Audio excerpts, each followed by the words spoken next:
The independent kingdom of Lancaster, border city Aldrich.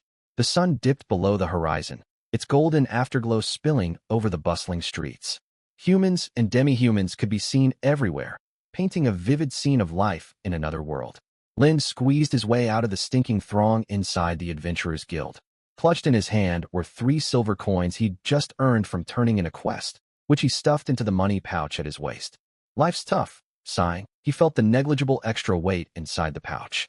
It had been over a month since he transmigrated to this world of swords and sorcery. Once a recent university graduate, he had become an adventurer, taking on the lowest-ranking commissions and enduring endless hardships. His relentless drive to save money was, of course, fueled by his desire to live comfortably in this new world. All the assets he had managed to scrape together amounted to a tattered pouch he'd found by the roadside, holding just over 40 silver coins and a handful of stray copper pieces. And above all else, I'm definitely going to buy a beast girl. Lind clenched his fist, brimming with determination. The moment he realized he had transmigrated, this thought had popped straight into his head. As if answering his wish, he had awakened a slave-taming system. But activating the system required a condition. He had to acquire at least 1 slave ranked B tier or higher by the system. That was what drove Lind to work so hard. Penniless when he first arrived, he had nothing at all. There was no way he could afford a high-grade slave back then. All right then, after leaving the Adventurers Guild, he headed for the slave market on the edge of town before dinner arrived. It lay on his route back to the inn, so he dropped by nearly every single day. Still, since he only looked and never bought, the well-informed slave traders had long marked Lind as a time waster. He ventured deeper into the market. Amid the surrounding din of haggling, shouting merchants, and the occasional scream of slaves, Lind walked alone in silence, sticking out like a sore thumb.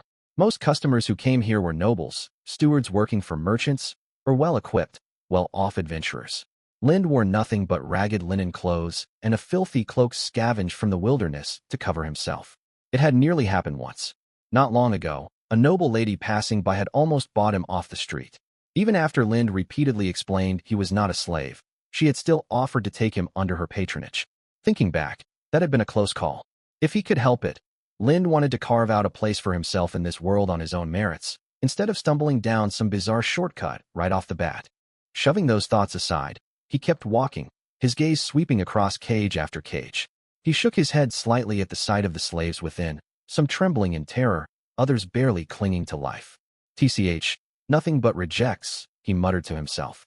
Scrawny frames, dry skin, matted, nutrient-starved hair split at the ends.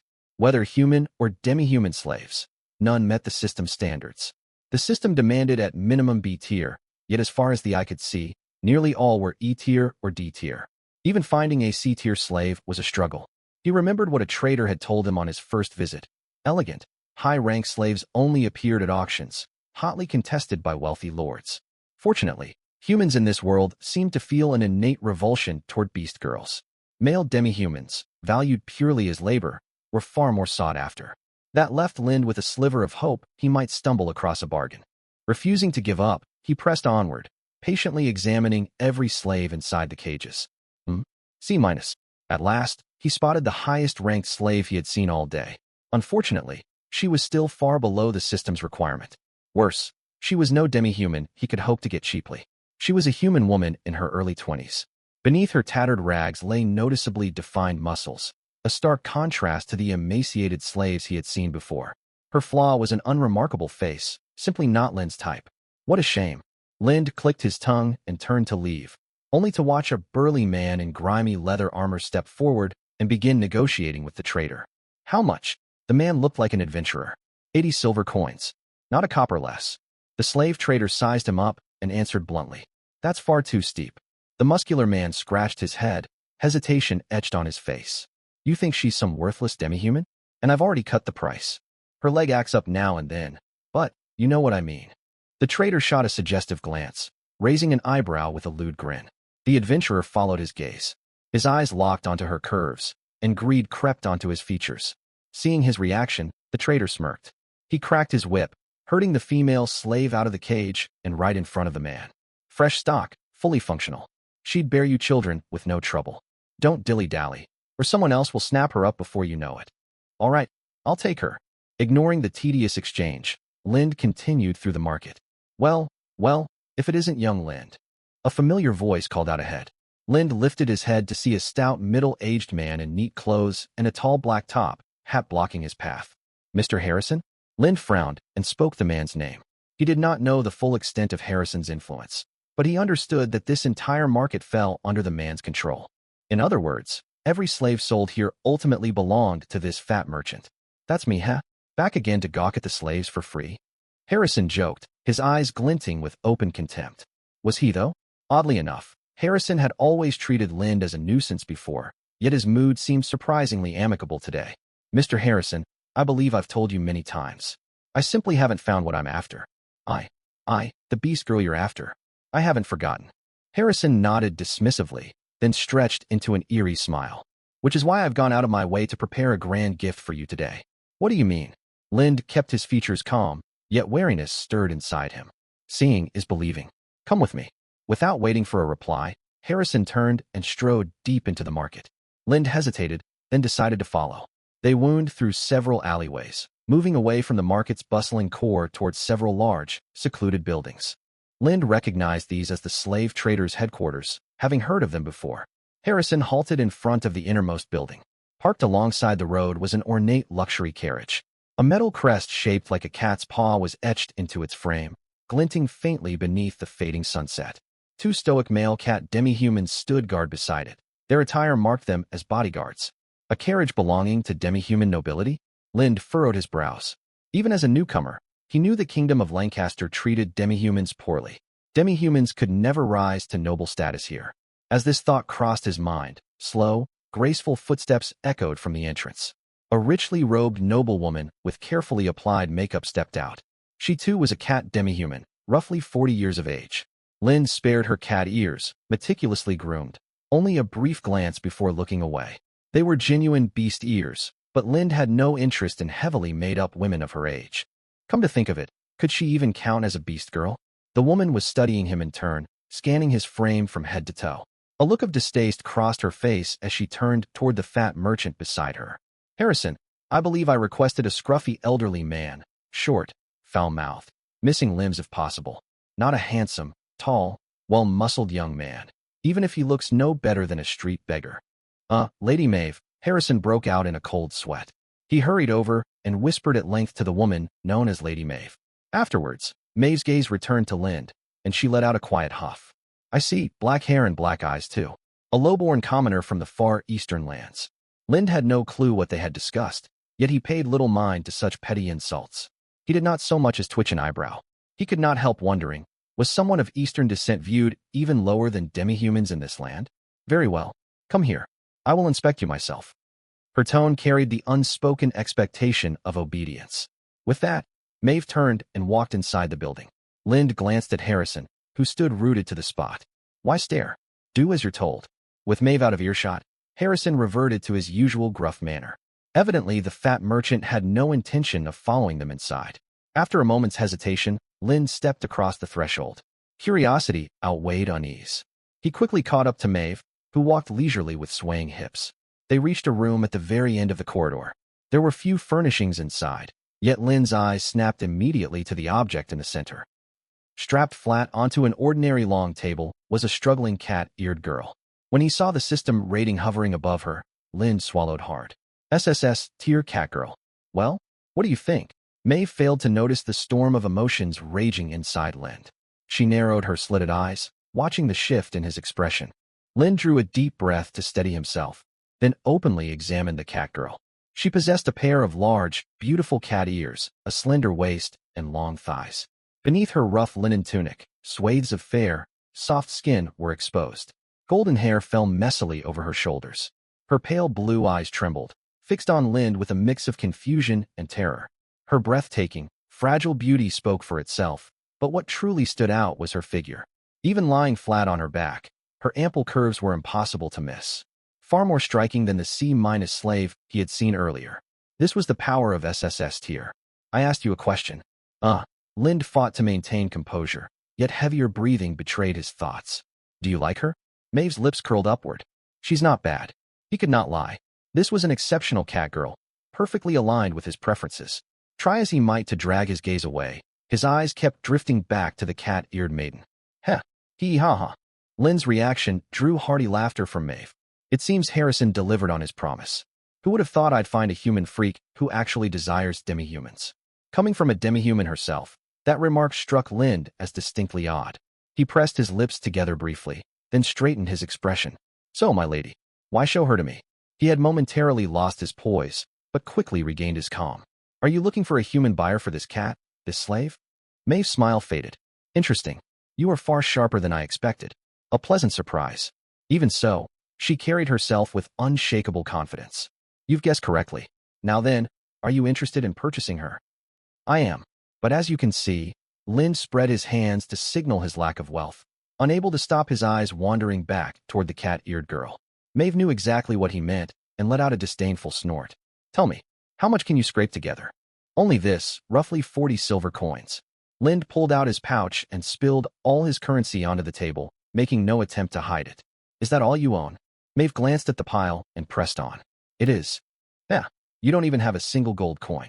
Strangely enough, Maeve appeared pleased by this revelation, a sadistic glint shining in her eyes.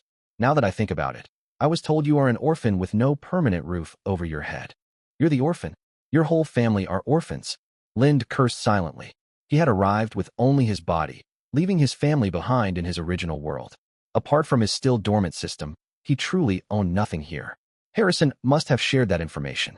Had the fat merchant secretly investigated him? But why? When Lynn did not reply, Maeve did not grow angry. Instead, she smiled gently. I have an offer. I will allow you to buy her on credit. The down payment, let's see. Hand over everything you carry. Pardon? For a second, Lynn thought he had misheard. Do I need to repeat myself? Hand over all your money, and this little she-cat is yours. Maeve slowed her words, her tone thick with temptation. She stepped forward, ignoring the Catgirl's struggles to tug aside part of her tunic, revealing a glimpse of soft skin. Lynn held his breath. It was an offer he could scarcely refuse. What terms for repaying the debt? Starting next week, 1 gold coin each week, for a total of 500. Do not try to bargain with me. Can we change weekly payments to monthly and drop the total to 100? I just told you not to bargain. Do you have any idea how unreasonable that demand is? What if I cannot pay? Pay whatever you can. The rest will remain owed. As long as you avoid foolish tricks, I will not trouble you. Maeve answered flatly. Was she being genuine? Lind had anticipated threats of maiming or worse for defaulting. Yet her terms sounded unexpectedly lenient. Or was lenient even the right word? 1 gold coin every week was practically impossible for Lynn to afford right now. A woman of Maeve's standing could easily find a buyer capable of paying the full sum up front. Why go out of her way to sell the Catgirl to someone as poor as him? What benefit was there for her? I will not wait forever for your answer. Impatience finally crept onto Maeve's features as Lynn remained silent. Do not think another buyer cannot be found. Humans with twisted tastes are hardly rare. When driven to desperation, some would even seek companionship with giant lizards. Lynn said nothing, his mind racing. There was no such thing as a free lunch. This opportunity had appeared far too abruptly. He needed to piece everything together. A cat demi-human noble from abroad sought to sell an elite Catgirl, hiring the well-connected Harrison to locate a buyer. Why travel all the way to a foreign kingdom? Why deliberately seek out a low-status human who desired demi-humans? Why did she seem delighted upon learning he was penniless? Why demand all his savings as a down payment, then arrange such convenient credit terms? Lind thought he saw the truth. He shifted his gaze between the cat-eared maiden, who stared back at him in speechless terror, and Maeve, the older cat demi-human waiting silently with growing irritation. It was obvious. These two shared a bitter grudge. The elder cat demi-human intended to use him to get revenge on the poor young Catgirl.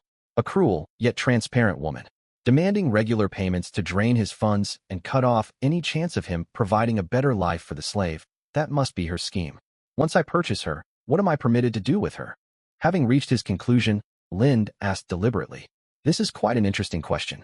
Once you buy her, you become her master and she your slave. You may do whatever you wish, so long as the law permits, and I have no right to interfere in the slightest.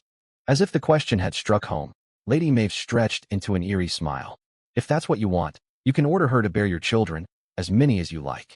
Of course, it won't be easy between humans and beast folk. Still, you look young, robust, brimming with vitality. I'd wager you're up to the task, far better than that old fool. With that, Lady Maeve snickered and darted a glance toward a certain part of Lynn's body.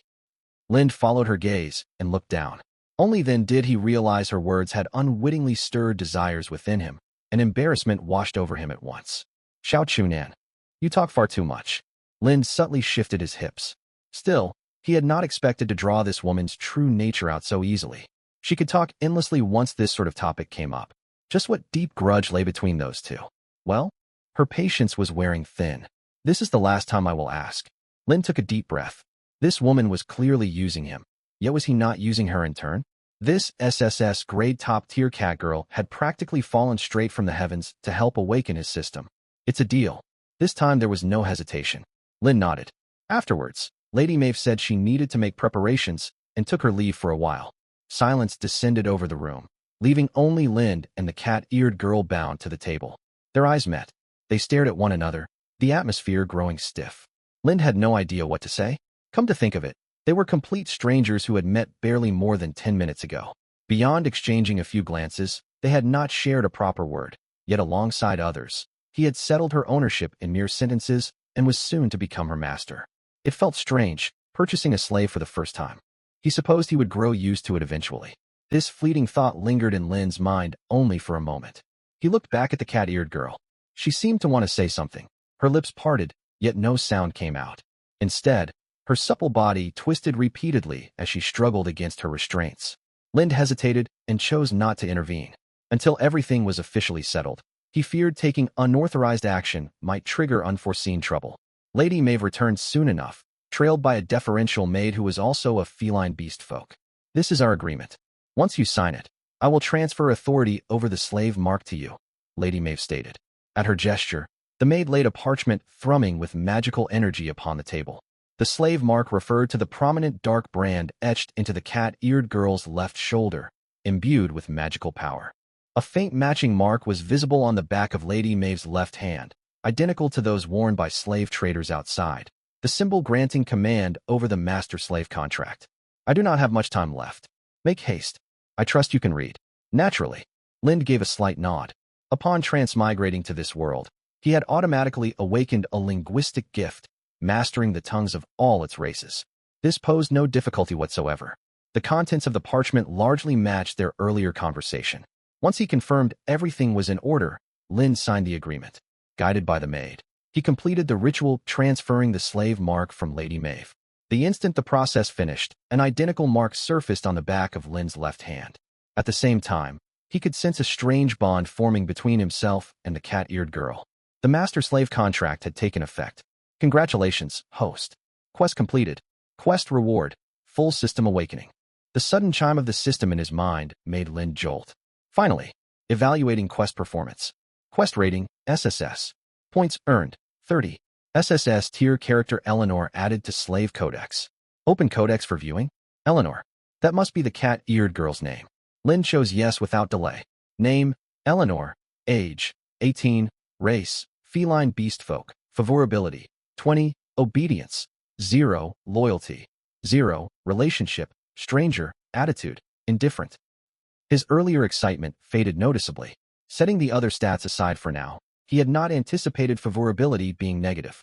Lind could not recall doing anything to earn her animosity. With that thought, he glanced toward Eleanor. Now that the slave mark transfer was complete, weariness and despair weighed heavily across her lovely face. Truly puzzling.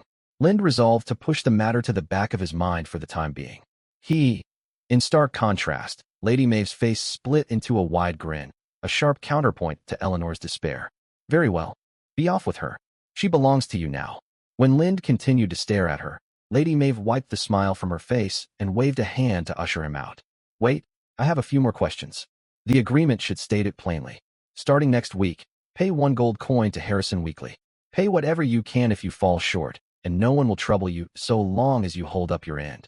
As for the master-slave contract, it is far superior to the shoddy versions common elsewhere. I paid dearly for this high-tier ritual. It is not merely a bond forcing her to obey you. A special connection links the two of us. If you die, she dies too. You need not fear her turning on you. Lady Maeve answered crisply. Still, with her starting favorability this low, Lind worried she might spiral into desperation and drag him down with her. Before he could press further, Lady Maeve huffed and strode out of the room of her own accord. Very well then. Lind shrugged helplessly, then turned toward Eleanor, still lying upon the table, and stepped forward to untie her ropes. Yet beneath her pale blue gaze, he fumbled fruitlessly with the complex knots. He had no choice but to draw a battle-scarred dagger from his waist and slice through them in one clean stroke. Having been stripped of all his possessions, this blade salvaged from the sewers was his only asset at present. Clang! The sharp sound made the unprepared Eleanor tremble. My apologies. I ought to have warned you first. Seeing how startled she was, Lind pulled his hand back. Can you stand? Eleanor nodded and struggled to push herself upright from the table, her bare pale feet touching the floor. Truly worthy of an SSS tier character. Even her feet were beautiful. No, that was beside the point. Lind frowned at her state. Lady Maeve had shown absolutely no mercy, not even granting her the cheapest straw sandals. He slipped off his own wooden clogs and held them out. Put these on for now. Eleanor looked up at him in surprise. Eleanor, favorability +5. He had not expected such a small gesture to raise her favorability. Lind kept his expression calm on the surface while turning the observation over in his mind. Eleanor tilted her head in confusion, and he offered a casual explanation. Do not read too much into it. You are mine now, and that includes your feet. The moment those words left his mouth, Eleanor's face fell. Eleanor, favorability 10. Lind thought he was beginning to understand why her starting favorability sat in the negatives. He scratched his cheek awkwardly. After a moment's hesitation, he took off his cloak and held it out as well. We are leaving. Cover yourself first. Eleanor did not refuse. She was clearly conscious of her exposed skin. She silently wrapped herself in the oversized cloak to conceal her bare limbs. Thanks to his earlier careless remark, however, her favorability did not shift this time. The two exited the building. They encountered no one along the way, and even the noble beastfolk carriage he had seen at the gate upon arrival was gone. They walked through the bustling streets without exchanging a word. Lind did not hurry, letting Eleanor follow one pace behind him. 20 minutes later, they entered an unremarkable and tucked deep within an alley. This was where Lind had been staying these past days. Plain and even shabby from the outside, its interior was reasonably clean and tidy. The landlady was a cold, middle-aged woman. When she spotted Lind returning with an unfamiliar beastfolk girl trailing behind him, she merely shot them a glance and said nothing. Phew, we're finally back. Back in the second-floor room, Lind leaned against the firmly closed door and let out a long sigh of relief. Eleanor stood frozen where she stopped, her gaze fixed blankly on some distant point, lost in her own thoughts. Take a seat wherever you like. There is not much here, Lind said, noticing her immobility. He occupied the cheapest single room. Space was cramped, furnished only with a wooden bed covered by a blanket and a low stool. They would have to spend the night in these tight quarters. Eleanor still did not respond. Lind paid it no mind. He walked straight to the bed, lifted a hidden compartment, and pulled out a set of clothing. It was a black and white tracksuit from his original world, its fabric smooth and fine, far superior to the tattered rags he wore now. He had been wearing it when he transmigrated and had kept it carefully stored away. It drew far too much attention to wear openly in this world, so he had hidden it here. Let's see. After retrieving the clothes, he patted down every pocket and soon fished out a few coins. I'm rather clever. Lind curled his lips upward. As a precaution, he normally kept money on his person, but in this world he had taken extra care to stow some coins within his hidden outfit for emergencies. He never imagined they would actually come into use. Not a fortune, yet better than having nothing at all. Clutching the round currency in his palm, Lind lifted his head and caught Eleanor's gaze fixed upon him. He sat down on the bed and beckoned her over. Come here. She hesitated, then shifted her feet forward, stopping 2 meters away from him. There was no mistaking it. She remained wary of him. We've walked a long way. Won't you grow tired standing? Sit. Very well then. Lind did not press the matter. My name is Lind. What is yours? Of course Lind already knew she was Eleanor, yet he needed to hear her speak it herself. Eleanor still said nothing, merely watching him. Lind frowned. Now that he thought about it, she had not uttered a single proper word since they met. One might mistake her for mute. Noticing the shift in Lind's expression, Eleanor hesitated. She pointed toward her pale throat and parted her rosy lips, letting out only garbled whimpers. You cannot speak? Lind's eyes widened. He had first assumed she stayed silent out of fear or shyness, never guessing she truly lacked a voice. To his surprise, Eleanor shook her head and began gesturing with her hands. Lind struggled to follow her movements at first. He watched closely as she narrowed her eyes to mimic a harsh expression, as if impersonating someone. Next, she shaped one hand like a cup, held it out, then pretended to drain its contents in one gulp. You mean that old hag poisoned you and stole your ability to speak? Eleanor nodded. surprise flickering in her eyes as she looked at him. Eleanor, favorability +5. Even this raised her favorability. Lynn sank into thought. He had not anticipated Lady Maeve being so vicious. Driven by personal vengeance, she had gone so far as to rob Eleanor of her voice. Still, it mattered little to Lynn. Communication would be more troublesome day to day, yet it would not hinder his plans moving forward. First of all, he intended to thoroughly examine his newly awakened system. Growl. An ill-timed rumble cut through the quiet. Lynn looked toward Eleanor's stomach, hidden beneath the cloak, then met her gaze as she quickly turned her head away in embarrassment. How long has it been since you last ate? Come to think of it, after such a long day, he himself had not eaten for nearly half a day. He realized belatedly that hunger gnawed at him too. Lynn stood and weighed the coins he had just found. Good thing I kept some money hidden, or we would both go hungry tonight.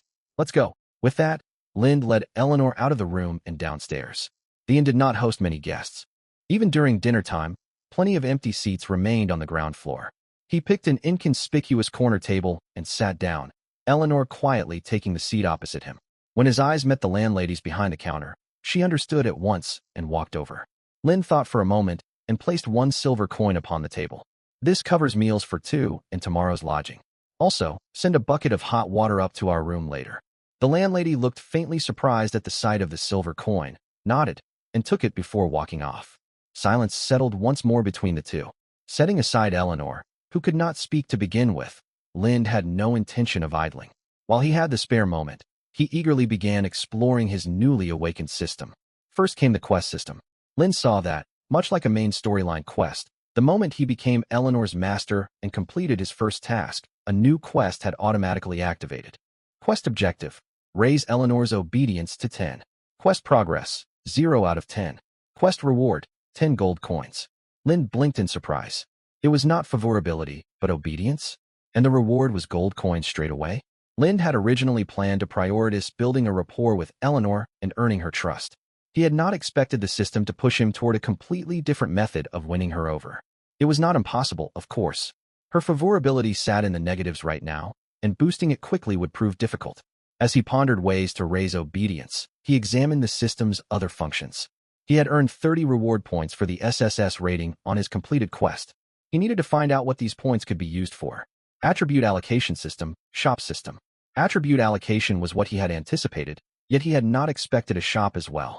That meant he could spend quest reward points not only to upgrade his own stats, but also to purchase whatever goods the system stocked. Lynn opened the shop interface without hesitation. Countless items unfolded before his eyes, leaving Lynn dazzled. Materials, equipment, skills, innate talents. The selection covered nearly everything imaginable. Browsing the wares opened Lynn's eyes to a whole new world. As for pricing, it left much to be desired for his current funds. A quick glance told him most items were far beyond his reach for the time being. Skills and talents made up the bulk of expensive merchandise, with prices varying based on function and rarity. Taking materials as an example, common basic materials were reasonably priced, while rare specimens shot up dozens or even hundreds of times in cost, dragon teeth, for instance. Even so, what captured interest most was the equipment category. It included not only weapons and armor, but everyday clothing as well. And among the stock were modern garments from Lynn's original world. Off in one corner of the item list sat a pair of tempting white stockings, the kind unseen anywhere in this world. With that thought, Lynn's gaze drifted under the table toward Eleanor's pale long legs peeking out from the cloak. Item: white silk stockings. Quality: ordinary. Function: none. Utterly useless, in other words. Priced unremarkably as well, exchangeable for a mere 1 reward point. Right beside it sat another identically priced item labeled black silk stockings. No need to click to know exactly what it was. Glancing one last time at Eleanor's striking long legs, Lynn fought back the urge to hit the purchase button. He had 30 reward points on hand right now, yet he was loath to spend his first points on something so frivolous. So far, he could think of 2 ways to utilize this system. The first was buying goods from the shop and selling them to the natives of this world for cash. The second was strengthening himself and continuing to work as an adventurer earning money through commissions. The former felt far too short-sighted. Focusing on the latter was clearly the smarter choice. Reward points were not infinite, after all, and he had no way of knowing what sorts of quests the system would assign later on. As for the single gold coin he needed to pay Madame Maeve every week, that matter had become trivial ever since the system awakened. All things considered, he'd practically gotten this top-tier catgirl Eleanor for free. He'd hit an absolute jackpot. Heh. Just thinking about it made Lynn's mood soar, and he could barely suppress his grin. Across the dining table, Eleanor kept her head bowed low. She dared not lift her gaze. The aura emanating from the man before her filled her with a vague sense of dread. Unaware of this silent exchange, Lind kept racking his brain. Within the stat allocation system, one reward point granted +1 to all attributes. Unfortunately, he could not view his status panel and had no baseline understanding of his current stats. The shop offered a skill called Eye of Appraisal, described as an ability that let him view status panels. Who would have guessed it would cost a whopping 20 reward points to learn? That was not all. There was also Emotion Sense, a skill that allowed its wielder to perceive a slave's joys and sorrows, which likewise cost 20 reward points. Aside from these, he could learn entry-level elemental spells such as Fireball and Water Jet, alongside divine magic including Heal, Purification, and Neutralize Poison. A thought crossed his mind. If Eleanor had lost her voice due to poison, would learning Neutralize Poison restore it? After pondering briefly, Lind shook his head. This was not a priority for now. Shortly afterwards, footsteps drew nearer. The inn's only maid set the prepared supper down on the table. Lind looked up to see 2 portions of white bread, 2 blocks of cheese, 2 bowls of thick boiled porridge, and a large pot of stew mixed with vegetables and sliced meat. Had he paid extra this time? The meal was noticeably more lavish than what he'd been served before. To save money these past days, Lind had survived almost entirely on black bread, barely scraping by. Now faced with a proper meal at last, his appetite flared to life. Eat. Lind turned to Eleanor, who was staring fixedly at the food. The two of them devoured the feast in great haste. To put it plainly, Eleanor ate as though she had not tasted food in a decade. When she finished, she let out an adorable accidental burp. When she noticed Lind watching her, Eleanor's cat ears twitched. She awkwardly shifted her gaze away, her fair cheeks flushing faintly. Lind did not mind in the slightest. If anything, he was glad to see her looking far more lively than when they first met. Once they had eaten their fill, the pair returned to their room. Soon after, the maid arrived carrying a bucket of hot water Lind had requested earlier. At the sight of the steaming bucket, Eleanor tilted her head, seemingly confused about its purpose. Washing the body with a bucket of hot water, what others called bathing. We're going to wash ourselves, of course. Lind skipped waiting for her to ask, and answered directly. She could not speak anyway. He might as well cut to the chase. With that, ignoring Eleanor's lingering confusion, Lind stripped off his tattered linen outer robes, leaving only the Calvin Klein underwear he had possessed ever since arriving in this world. Then sat steadily on a wooden stool. Come here. His tone carried the weight of an order, and Eleanor stiffened. Her vigilance, which had slackened slightly during dinner, returned in full force. This turn of events was sudden, yet Lind believed she understood what he meant. He simply waited quietly to observe her reaction. Silence hung heavy over the room. A long while passed. After an internal struggle, accepting she could not resist, Eleanor reluctantly shuffled forward. Her pace was no faster than a snail's. The water will turn cold if you keep dawdling. You'll get your turn to use it afterwards, Lind urged at the sight. But his words, meant only to hurry her along, achieved the exact opposite effect. Eleanor halted once more, her round eyes widening. She seemed to have read a hidden meaning into his statement. Eleanor, favorability 5. Lind frowned, wondering if he had pushed things too fast. He had suspected as much. Eleanor's initial obedience stood at 0, meaning she held no real awareness of her identity as his slave. Perhaps prior to Lind buying her, she had never served anyone, not even her original owner, Madame Maeve. He had observed Eleanor's mannerisms while they ate. Though her eyes burned with the same hunger for food as his, her movements betrayed her breeding. Aside from that unintentional burp, most of the time she carried herself like a well-bred young lady. Combined with Madame Maeve's attitude toward her, Lind thought he could hazard a guess at Eleanor's past identity. But so what? The master-slave contract was binding. This catgirl belonged to him now. He could activate the contract and issue a forced command right here to make her comply. He could make her play a round of cards with him on the spot. The system's second quest, which tasked him with raising her obedience, was likely a reminder. He first needed to make Eleanor accept her current circumstances. You appear to have misunderstood something. Rest assured, I will step outside while it is your turn to wash. Lind met Eleanor's eyes as he spoke. Eleanor, favorability +5. Lind had anticipated this outcome. Once she realized she had jumped to false conclusions, the lost favorability would recover. He checked Eleanor's status panel again. Name, Eleanor. Age, 18. Race, cat-type demi-human. Favorability. 20. Obedience. 0. Loyalty. 0. Relationship. Stranger. Attitude. Indifferent. Her favorability remained stuck at 20. Despite all that had happened that day, he had made zero progress in winning her over. Admittedly, it was only the first day, so there was no need to rush, but this clashed with Lin's usual way of doing things. He wanted to try something more.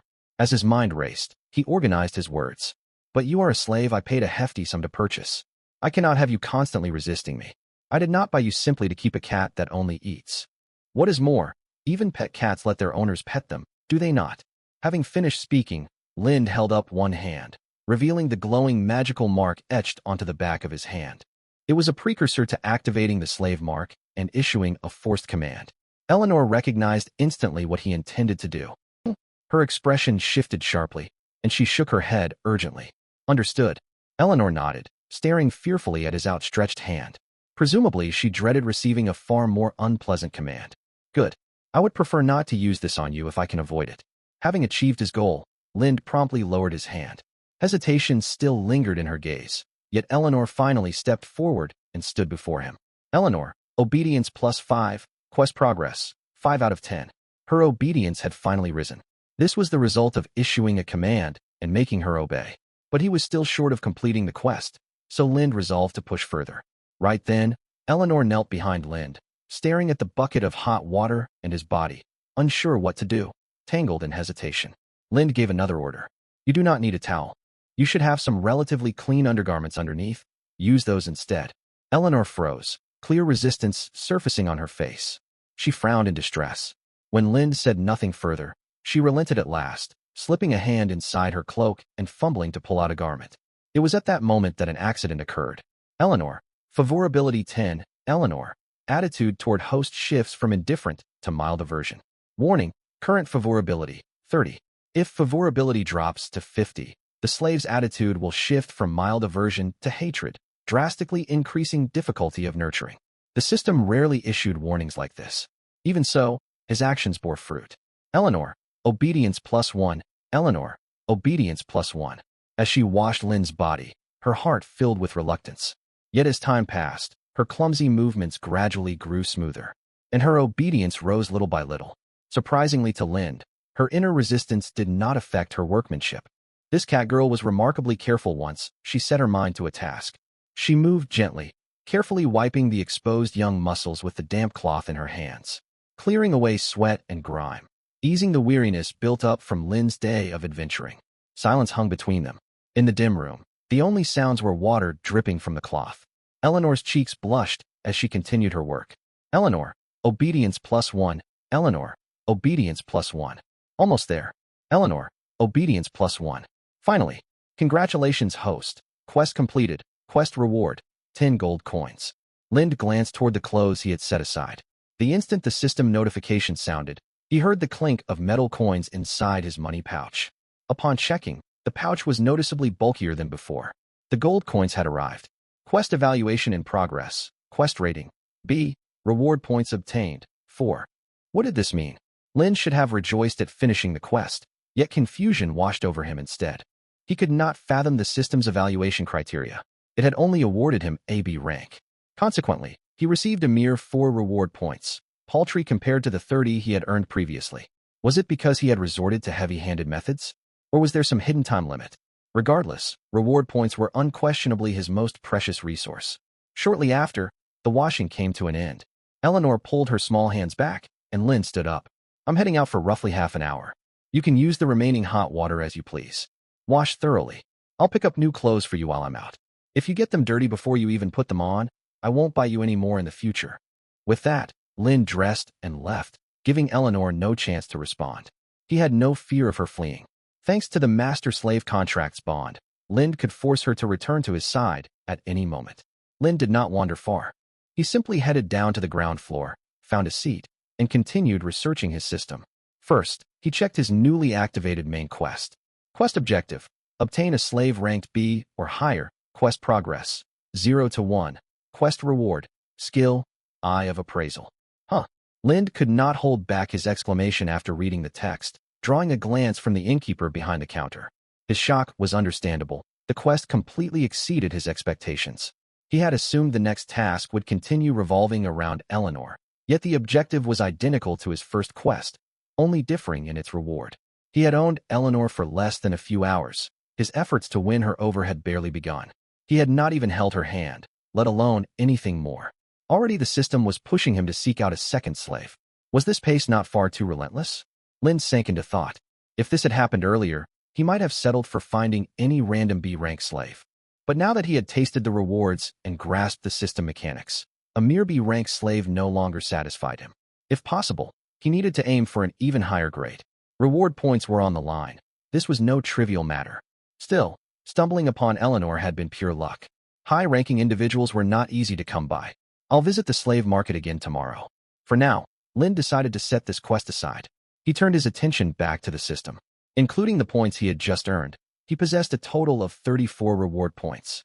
If allocated wisely, he could do quite a lot with them. Nevertheless, he would hold off on purchasing new skills or talents for the time being. The skills he wanted were far too expensive, and the cheaper ones had unknown practical value. Take Fireball, purchasable for 10 reward points. It was an introductory elemental spell of the Fire branch, yet learning it would serve little purpose for him right now. As for Eye of Appraisal and Emotion Sense, all the more reason to wait. For some reason, Eye of Appraisal was now offered as the reward for his main quest. Emotion Sense was not an urgent necessity at present. After weighing everything, stat allocation seemed the best choice. With this thought, Lin resolved to spend 10 reward points first. Points consumed, 10. Stat enhancement, all attributes plus 10. The moment the system prompt echoed, an invisible surge of energy flooded Lin's entire body. The boost to his strength was most tangible. Clenching his fist, he could feel far greater power coursing through him than before. Drawing in the newfound strength, Lin exhaled slowly. Truly, raw attributes were the most straightforward path to combat power. Musing on this, Lin wanted to allocate more points. This time, he decided to go all in. Points consumed, 15. Stat enhancement, all attributes plus 15. A far more massive tide of power filled his frame. He closed his eyes and let out another deep, contented breath. After raising all attributes by a combined 25 points, he suspected his burst strength was enough. It was enough to knock an ox dead with one punch. Savoring the sensation for a moment, Lin rose to his feet. It was nearly time to head back. Before returning upstairs, Lin found the innkeeper, set 2 copper coins on the counter, and borrowed an oil lamp. Then, carrying the lamp, he made his way back to the room. The sound of the door opening alerted Eleanor, who was sitting on the stool. She lifted her head immediately to look at him. "Did you wash clean?" Eleanor nodded and stood up gently. She had a tall frame. Even without accounting for her fluffy cat ears, she stood around 165 centimeters, roughly a head shorter than Lin. Yet despite confirming she had bathed, she remained wrapped tightly in her cloak, just as she had been when Lin left. "It is about time you returned that cloak to me." Lin set the oil lamp down on the floor. Eleanor shuddered slightly at his words. Hesitation etched across her features. Lin spotted several soiled garments discarded on the floor and quickly guessed what had happened. Though to be fair, the cloak itself was not exactly clean either. "Do not worry. I keep my word. I have bought new clothes for you." With that said, Lin opened the shop interface within his field of vision. Points consumed, 1. Item obtained, white silk stockings. Points consumed, 1. Item obtained, white lace lingerie set. With just a thought and the deduction of points, the 2 items landed in Lin's hands. Eleanor, not paying attention to Lin, failed to catch the sight. When she saw what he was holding, she assumed he had carried them from the start. "They're clean. Go change into these." Lin held them out, and Eleanor hesitantly took them. What made the situation rather awkward was that they even came encased in realistic, transparent packaging. One would almost believe they had just been bought from a shopping mall back in his original world. Eleanor clutched the crinkly plastic sheet, her face etched with confusion. She could tell there were 2 garments inside. But for starters, she had never laid eyes on such transparent wrapping and had no idea what to make of it. Lin shook his head, took them back, tore open the packaging for her, and pulled out the clothes within. Here, it was a pair of silk stockings, along with a 2-piece lace lingerie set, all in pure white. He had chosen the color purely out of personal preference. He simply thought the shade suited Eleanor's healthy complexion and golden hair. As Eleanor reached out to take them, Lin found himself growing eager. After observing them curiously for a while, Eleanor finally worked out that these items were meant to be worn on the body. Yet she had never seen such strange clothing, nor touched fabrics so fine and delicate, leaving her momentarily at a loss. From what little she knew, these garments must be extraordinarily precious. Yet she had no clue where they could possibly have come from. What's more, there was so little material to them. Imagining herself wearing them, Eleanor felt a tangled mix of shame and bewilderment. She turned to look at Lind, only to meet his quiet gaze, as if he were merely urging her to change without any ulterior motive. Caught under her stare, Lind cleared his throat awkwardly. Hurry and change. These are just sleepwear, what you might call nightgowns. Of course I won't only give you these. We're heading out tomorrow after all. Relief washed over Eleanor at his words. She then glanced shyly toward him. I'm not going anywhere, so suit yourself whether you put them on or not, Lind said flatly. Know your place. Are you the slave, or am I? A bitter look crossed Eleanor's lovely face upon hearing this. She took a deep breath, picked up the clothes, and walked to a corner. Turning her back, she finally began to change. Naturally, that was only her wishful thinking. The tiny room held barely any furniture at all. There was nowhere truly out of sight. Still, hidden beneath her cloak, all Lind could hear was the soft rustling of fabric. He did not grow impatient, waiting quietly. Before long, Eleanor turned around, the clothes she had held now gone. Come here. Let me see. Lind beckoned her over. Eleanor stepped toward him hesitantly. Take off the cloak. Eleanor froze for a moment. After a silence, she loosened her slightly trembling grip. The wide cloak slid smoothly down her soft figure and fell to the floor. In an instant, Lind's breath caught. It was a perfect harmony of gold and white. Bathed in the faint lamplight, her smooth, supple skin took on an ethereal hazy glow, accentuating Eleanor's breathtaking, curvaceous figure. Lind's eyes swept over her from head to toe in appraising fashion, finally settling on her long, shapely legs sheathed in white silk. He clearly spotted the subtle indentations where the stockings pressed gently into her thighs. Beautiful, Lind nodded. You look wonderful in this. Eleanor, favorability plus 10 Eleanor. Attitude toward host shifts from mild aversion to neutral. Lind had only spoken a casual compliment, never expecting it to raise her favorability this much. And it was quite a sizable jump too. He lifted his gaze to see Eleanor staring away, cheeks flushed bright red, utterly mortified. How is it? Comfortable. Eleanor gave a slight nod. The answer barely needed asking. Compared to the coarse linen clothes she had worn earlier, the difference was like night and day. The unprecedented soft, delicate fabric stirred something akin to wonder within her, as if every inch of her skin was thrumming with delight. Eleanor's eyes drifted back to Lind. He had given her such fine garments, so why was he dressed so shabbily himself? The thought lingered in her mind. Don't look at me like that. I certainly won't sleep in something like this, Lind said, unsettled by her gaze. He undid his tattered rags, left with nothing but his underwear. He sighed. Much more comfortable. Eleanor silently shifted her eyes away. She had already seen plenty when cleaning him earlier, yet she could not grow accustomed to the sight all at once. Now then, Lind suddenly straightened his expression. Now that you're cleaned up, let's talk about serious matters. Before Eleanor could respond, Lind briskly pulled back the blanket on the bed to reveal the smooth wooden planks beneath, then dragged over the oil lamp and bucket of water. You can write, can't you? Lind turned to her. Eleanor blinked, then quickly grasped what Lind intended. She nodded and drew closer. Her sudden lack of caution caught Lind off guard. He stole a quick glance at her snow-white curves before pretending nothing had happened. Let's start with the original question. What is your name? At his question, Eleanor dipped a finger in the water and traced neat, delicate characters across the wooden bedboard. Eleanor. Lind had been wondering what he would do if she lied, yet she answered honestly. Eleanor, is it? What is your relation to Madame Maeve? She is my stepmother. Just as he suspected, a faint smile tugged at Lind's lips. He had guessed their relationship was far from simple, and the truth bore that out. So that old woman is your family, yet she harbors such deep resentment toward you that she sold you off. Eleanor nodded solemnly. That was roughly how things stood. Lind had no interest in the finer details, so he did not press further. Then shouldn't you thank me first? Lind asked. Eleanor blinked, looking at him in confusion, truly oblivious. Lind shook his head.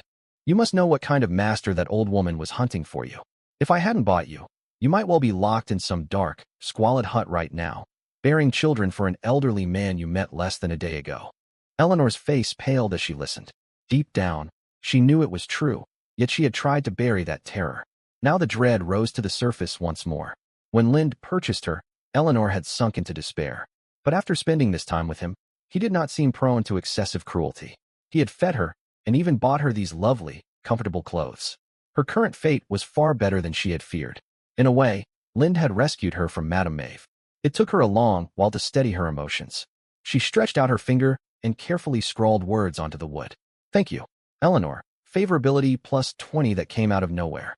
Lynn stared at the sudden surge in favorability, somewhat lost for words. So all this time, she had merely been running away from reality. Still, Lynn knew he was no saint either. Naturally, he dreamed of unlocking all manner of intimate moments with this beautiful Catgirl noble, of winning her over until she bore his children willingly. But he believed things ought to progress step by step. With the system on his side, failure was not an option. As Eleanor regarded him with a complicated look, Lynn adopted a serious tone at once. I accept your thanks, yet I hope it comes truly from your heart. Eleanor dipped her finger back into the water, seemingly ready to write more, but Lynn shook his head to stop her. Let us leave this topic here. You have other things you wish to say, I imagine. Go ahead. Eleanor paused, hesitation clouding her features. After a long moment of wavering, she wrote, let me return. Lynn nearly laughed out loud. What are you thinking? I took on a debt of 500 gold coins for you. I have repayments every week. Once you return and offer me more gold, do you honestly think I would agree? Eleanor knew she was asking too much and hung her head, her fluffy cat ears drooping. She understood how unreasonable her request was, yet she could think of nothing else to say. Lynn exhaled to calm himself. As I said before, I would rather not use binding commands on you. I'm sure you hate being controlled like that too. Eleanor nodded. All in all, I will not mistreat you. For now, stay by my side and do what you are meant to do. At those words, Eleanor lifted her eyes to Lynn and tilted her head, silently asking what was expected of her. Lynn spoke firmly in reply.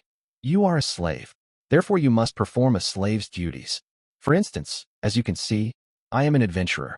Your duty as my slave is to aid me alongside my journeys. Can you fight? Lynn had only asked casually. To his surprise, Eleanor nodded. Then she wrote several characters. I am a tier 3 mage. Is that really true? Lynn's eyes widened. Over the past month, he had met many magic-wielding adventurers at the Adventurers Guild, yet most were merely beginners or tier 1. Tier 2 mages were already uncommon. He never imagined Eleanor claiming to be tier 3, though Lynn only knew of the mage ranking system and lacked full understanding of each tier's power. He recognized that a tier 3 mage was an exceptionally formidable existence. He could not help asking, if you possess such power, how did that old woman manage to turn you into a slave? Eleanor's expression stiffened. She hesitated and reached for the water, but Lynn cut her off before she could write. Never mind explaining. Show me some magic first. Yet Eleanor shook her head and pointed to her throat. You mean, you cannot cast incantations right now? Eleanor nodded. So that was why that old woman had struck such a cruel blow. Is there a way to restore your voice? Something like a healing spell to lift the curse? Lynn recalled spells he had seen in the system shop earlier. It is possible. Unexpectedly, Eleanor affirmed his guess. Pay the church, and the curse can be broken. But Eleanor shot Lynn a hesitant glance. Lynn knew what she was thinking and let out a low huff. You ought to count yourself lucky you met me. Rest assured, I will restore your voice one day. But not now. I do not have spare coin at the moment. Truth be told, he did have money. He had just received 10 gold coins as a system reward, more than enough to pay the church for the cure. But gold aside, Lynn worried that Eleanor, whose bond with him remained fragile, might turn on him the second she regained her magic. After all, Eleanor's loyalty toward him was still flat zero. Unaware of Lynn's inner thoughts, Eleanor bowed her head, a faint look of gratitude crossing her face. Eleanor, favorability plus 5 receiving the notification. Lynn's gaze sharpened as he checked her status panel once more. Name, Eleanor. Age, 18. Race, cat type, demi-human. Favorability, 5 obedience, 10 loyalty, 0 relationship, stranger attitude, neutral progress. At last, her favorability was finally positive. It meant his pursuit of Eleanor was moving steadily forward. All this talking had not been for nothing. Still, what can you do in the meantime? Lynn suddenly asked. With Eleanor unable to speak for now, her title as a tier 3 mage meant nothing. Eleanor thought for a moment, scratching her cheek awkwardly. You are still a slave. Surely you can manage simple labor such as carrying goods. Lynn pressed. Eleanor avoided his gaze. Snap. Without a word, Lynn caught her hand as she tried to pull away. Eleanor jolted from the sudden movement. Before she could react, Lynn spoke in an unyielding tone. Squeeze my hand as hard as you can. Let me feel your strength. Eleanor strained against his grip, her face flushing red. Lynn did not shift an inch. They remained locked in this stalemate, the atmosphere in the small room growing strange. After a while, Lynn slowly released her hand. Tell me yourself what you are capable of. Eleanor fell silent, saying nothing. It seemed she had come to terms with the truth. Stripped of her magic, she was of little use. Lind watched her for a long time before standing and sitting on the bed. Come here. He patted his thigh. Eleanor saw the gesture, met Lind's unyielding stare, and looked thoroughly unsettled. If you cannot do anything useful, then let me pet your ears. I told you before, even kittens let their masters stroke them. Lind spoke with unapologetic confidence. Eleanor frowned and pressed her lips together, shifting restlessly to show her clear reluctance. Lind raised his hand threateningly, revealing the slave mark once more.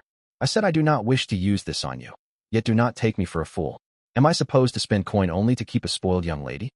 Are you the slave, or am I? His rapid-fire questions weighed heavily on Eleanor, leaving her dejected. She had the odd feeling she had lived through a scene much like this only moments earlier. After dragging her feet for ages, she finally stepped before Lind and lowered herself to sit lightly on his firm thighs. Soft. That was Lind's first thought. The curve of Eleanor's hips and the delicate fabric of her new lingerie beneath his senses. Eleanor sat sideways, tense and flustered, knees pressed tightly together. Her cheeks burned hot, her hands resting atop her pale thighs, and her upright cat tail trembled faintly as she stared off to the side. Lower your head. Lind's sudden command made her shudder. She bowed her head in resignation. Surprised to see her comply so readily, Lind wasted no time running his fingers over her fluffy cat ears. A faint whimper escaped Eleanor. He recalled hearing similar small noises from her before. It seemed Eleanor was not entirely unable to make sound. She simply could not form coherent words. Lind continued in silence, drawing on past experience. Back in his original world, he had owned a cat, a purebred Maine Coon he had raised for 2 years, who had grown fond of him and loved being petted. The techniques he used now were the ones he had learned from that cat. He knew roughly where felines enjoyed being touched, wondering if the same would hold true for a Catgirl. So far, the results spoke for themselves. As time passed, Eleanor's initial resistance faded. Her body relaxed, letting Lind bear her full weight. Eleanor, obedience plus 10 Eleanor, favorability plus 5 another unexpected advance. Those were substantial gains. Perhaps Eleanor actually enjoyed this. Lind kept up the gentle strokes, though to his disappointment, her favorability and obedience stopped rising after that single boost. A long while later, he finally lifted his hands and let out a quiet breath. Much better. Though the whole time he had felt a distracting urge to relieve himself, at the very least his spirits were satisfied. With that thought, his eyes drifted once again toward Eleanor's tail. The cat tail that had stood stiff and fluffy with nervousness earlier now hung loose and relaxed. He debated whether to push for more, to run his hands freely through that soft tail, but after a moment's thought, he decided against it. Especially right now, Eleanor stood motionless with her head bowed. Even though the petting had ended, she had yet to rise and leave. Lost deep in some train of thought, seemingly still dazed. It would be rude to jolt her out of it abruptly. There would be plenty of chances later. He might as well let this strange, delicate atmosphere linger a little longer. After a long stretch of silence, Eleanor's body gave a slight jolt as if she had finally snapped back to reality. Becoming aware of how she was positioned, her cheeks flushed crimson, and she stood without uttering a word. And just like that, the day came to an end. Of course, that was far from the truth. As bedtime drew near, the inevitable question finally surfaced. This is only a single bed, but we can squeeze together if we try, Linda said, nodding toward the lone wooden bed in the room. The floor isn't very clean. You can take the bed. Eleanor lifted her gaze to look at him, and Linda shrugged. Though if you'd rather sleep on the floor, I won't stop you. It's your call. Eleanor did not know how to respond. The idea of letting her master sleep on the floor while she claimed the bed was simply out of the question. Even with little inherent awareness of her status as a slave, Eleanor understood that much. Whether she slept on the bed or the ground rested entirely on her own decision. Ordinarily, Eleanor would not have minded sleeping on the floor all that much. It had been ages since she last laid eyes on a soft bed. These past days, simply getting a chance to fall asleep had felt like an unattainable luxury. But, just as Linda had said, the floor was filthy. Scattered footprints, dust tracked in from outside, and all manner of random junk. It was plain to see that Linda treated this place as nothing more than somewhere to rest his head, with no intention of tidying it properly. For Eleanor, who had just cleaned herself up and changed into her beloved new clothes, the thought of bedding down on such grimy ground was deeply unappealing. Yet still, Eleanor raised her head and stared at Linda, looking as though she had something to say yet hesitated. Relax. If I wanted to make a move on you, I would have done so long ago. Take all the time you need to make up your mind. I'm going to sleep first." With that, Linda blew out the oil lamp and lay down on the freshly remade bed. Eleanor stared at the firm line of his back for a while, taking deep breaths to steady her racing thoughts, yet she could not hide her restlessness. A long while later, she quietly clambered onto the bed. Early the next morning, Eleanor woke to find herself nestled in the arms of an unfamiliar man. Her eyes flew wide, and she instinctively fought to scream, yet no sound escaped her throat. It only took a moment for her to calm down and piece together the memories of the previous day. She soon realized he was not holding her close. Judging by their posture, she had been the one to lean into him. It must have grown cold overnight, and her body had subconsciously sought out warmth. How careless, Eleanor chided herself. She shifted subtly, putting some distance between them. Everything, from the instant she opened her eyes, the whirlwind of thoughts racing through her mind, to her pulling away, seemed to stretch on for ages. Yet it all unfolded in barely 3 seconds. Relieved once she was no longer pressed against him, Eleanor lifted her head, only to lock eyes with him. "Good morning, Eleanor." Linda had already been awake, greeting her calmly. Eleanor's mind went completely blank. She opened her mouth on reflex, yet no words came out. How could she possibly explain what had just happened? "Since you're awake, we might as well get up." Unlike Eleanor, Linda remained utterly composed, though for some reason he was hunching his waist. The two rose without exchanging another word and began preparing to head out. Do you have anything in mind you'd like to wear?" Linda asked, sizing up Eleanor's figure. Eleanor had no idea why he asked such a thing and could not think of an answer, so she shook her head. "Then I'll pick something based on my own preferences." Linda spoke as if settling the matter. Eleanor still could not make sense of his words. She had yet to recover from the shock of waking beside him. Linda stretched out his hand. The next second, Eleanor's eyes widened. An item materialized out of thin air and landed in his palm. Upon closer look, it resembled what she had seen the night before, clothing sealed inside a transparent packaging bag. Space magic? The sight before her halted Eleanor's train of thought entirely. Then Linda tossed the item over to her. "This is the clothing we agreed on last night." Eleanor froze, staring at what she had caught. After a moment's hesitation, she mimicked how Linda had acted the night before. She pulled the garments out of the transparent packaging. It was a mid-length women's wine coat with a khaki base, woven from fabric unlike anything she had ever seen. And next, these boots. Linda then pulled a cardboard box from nowhere and took out a pair of polished brown tall boots. Privately, he winced a little at the cost. After all, purchasing just these 2 items for Eleanor had set him back another 2 reward points.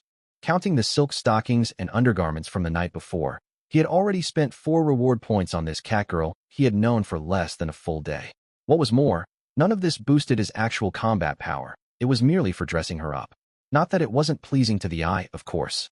Linda sighed inwardly as he watched the cat-eared girl slip on the wind coat and tall boots.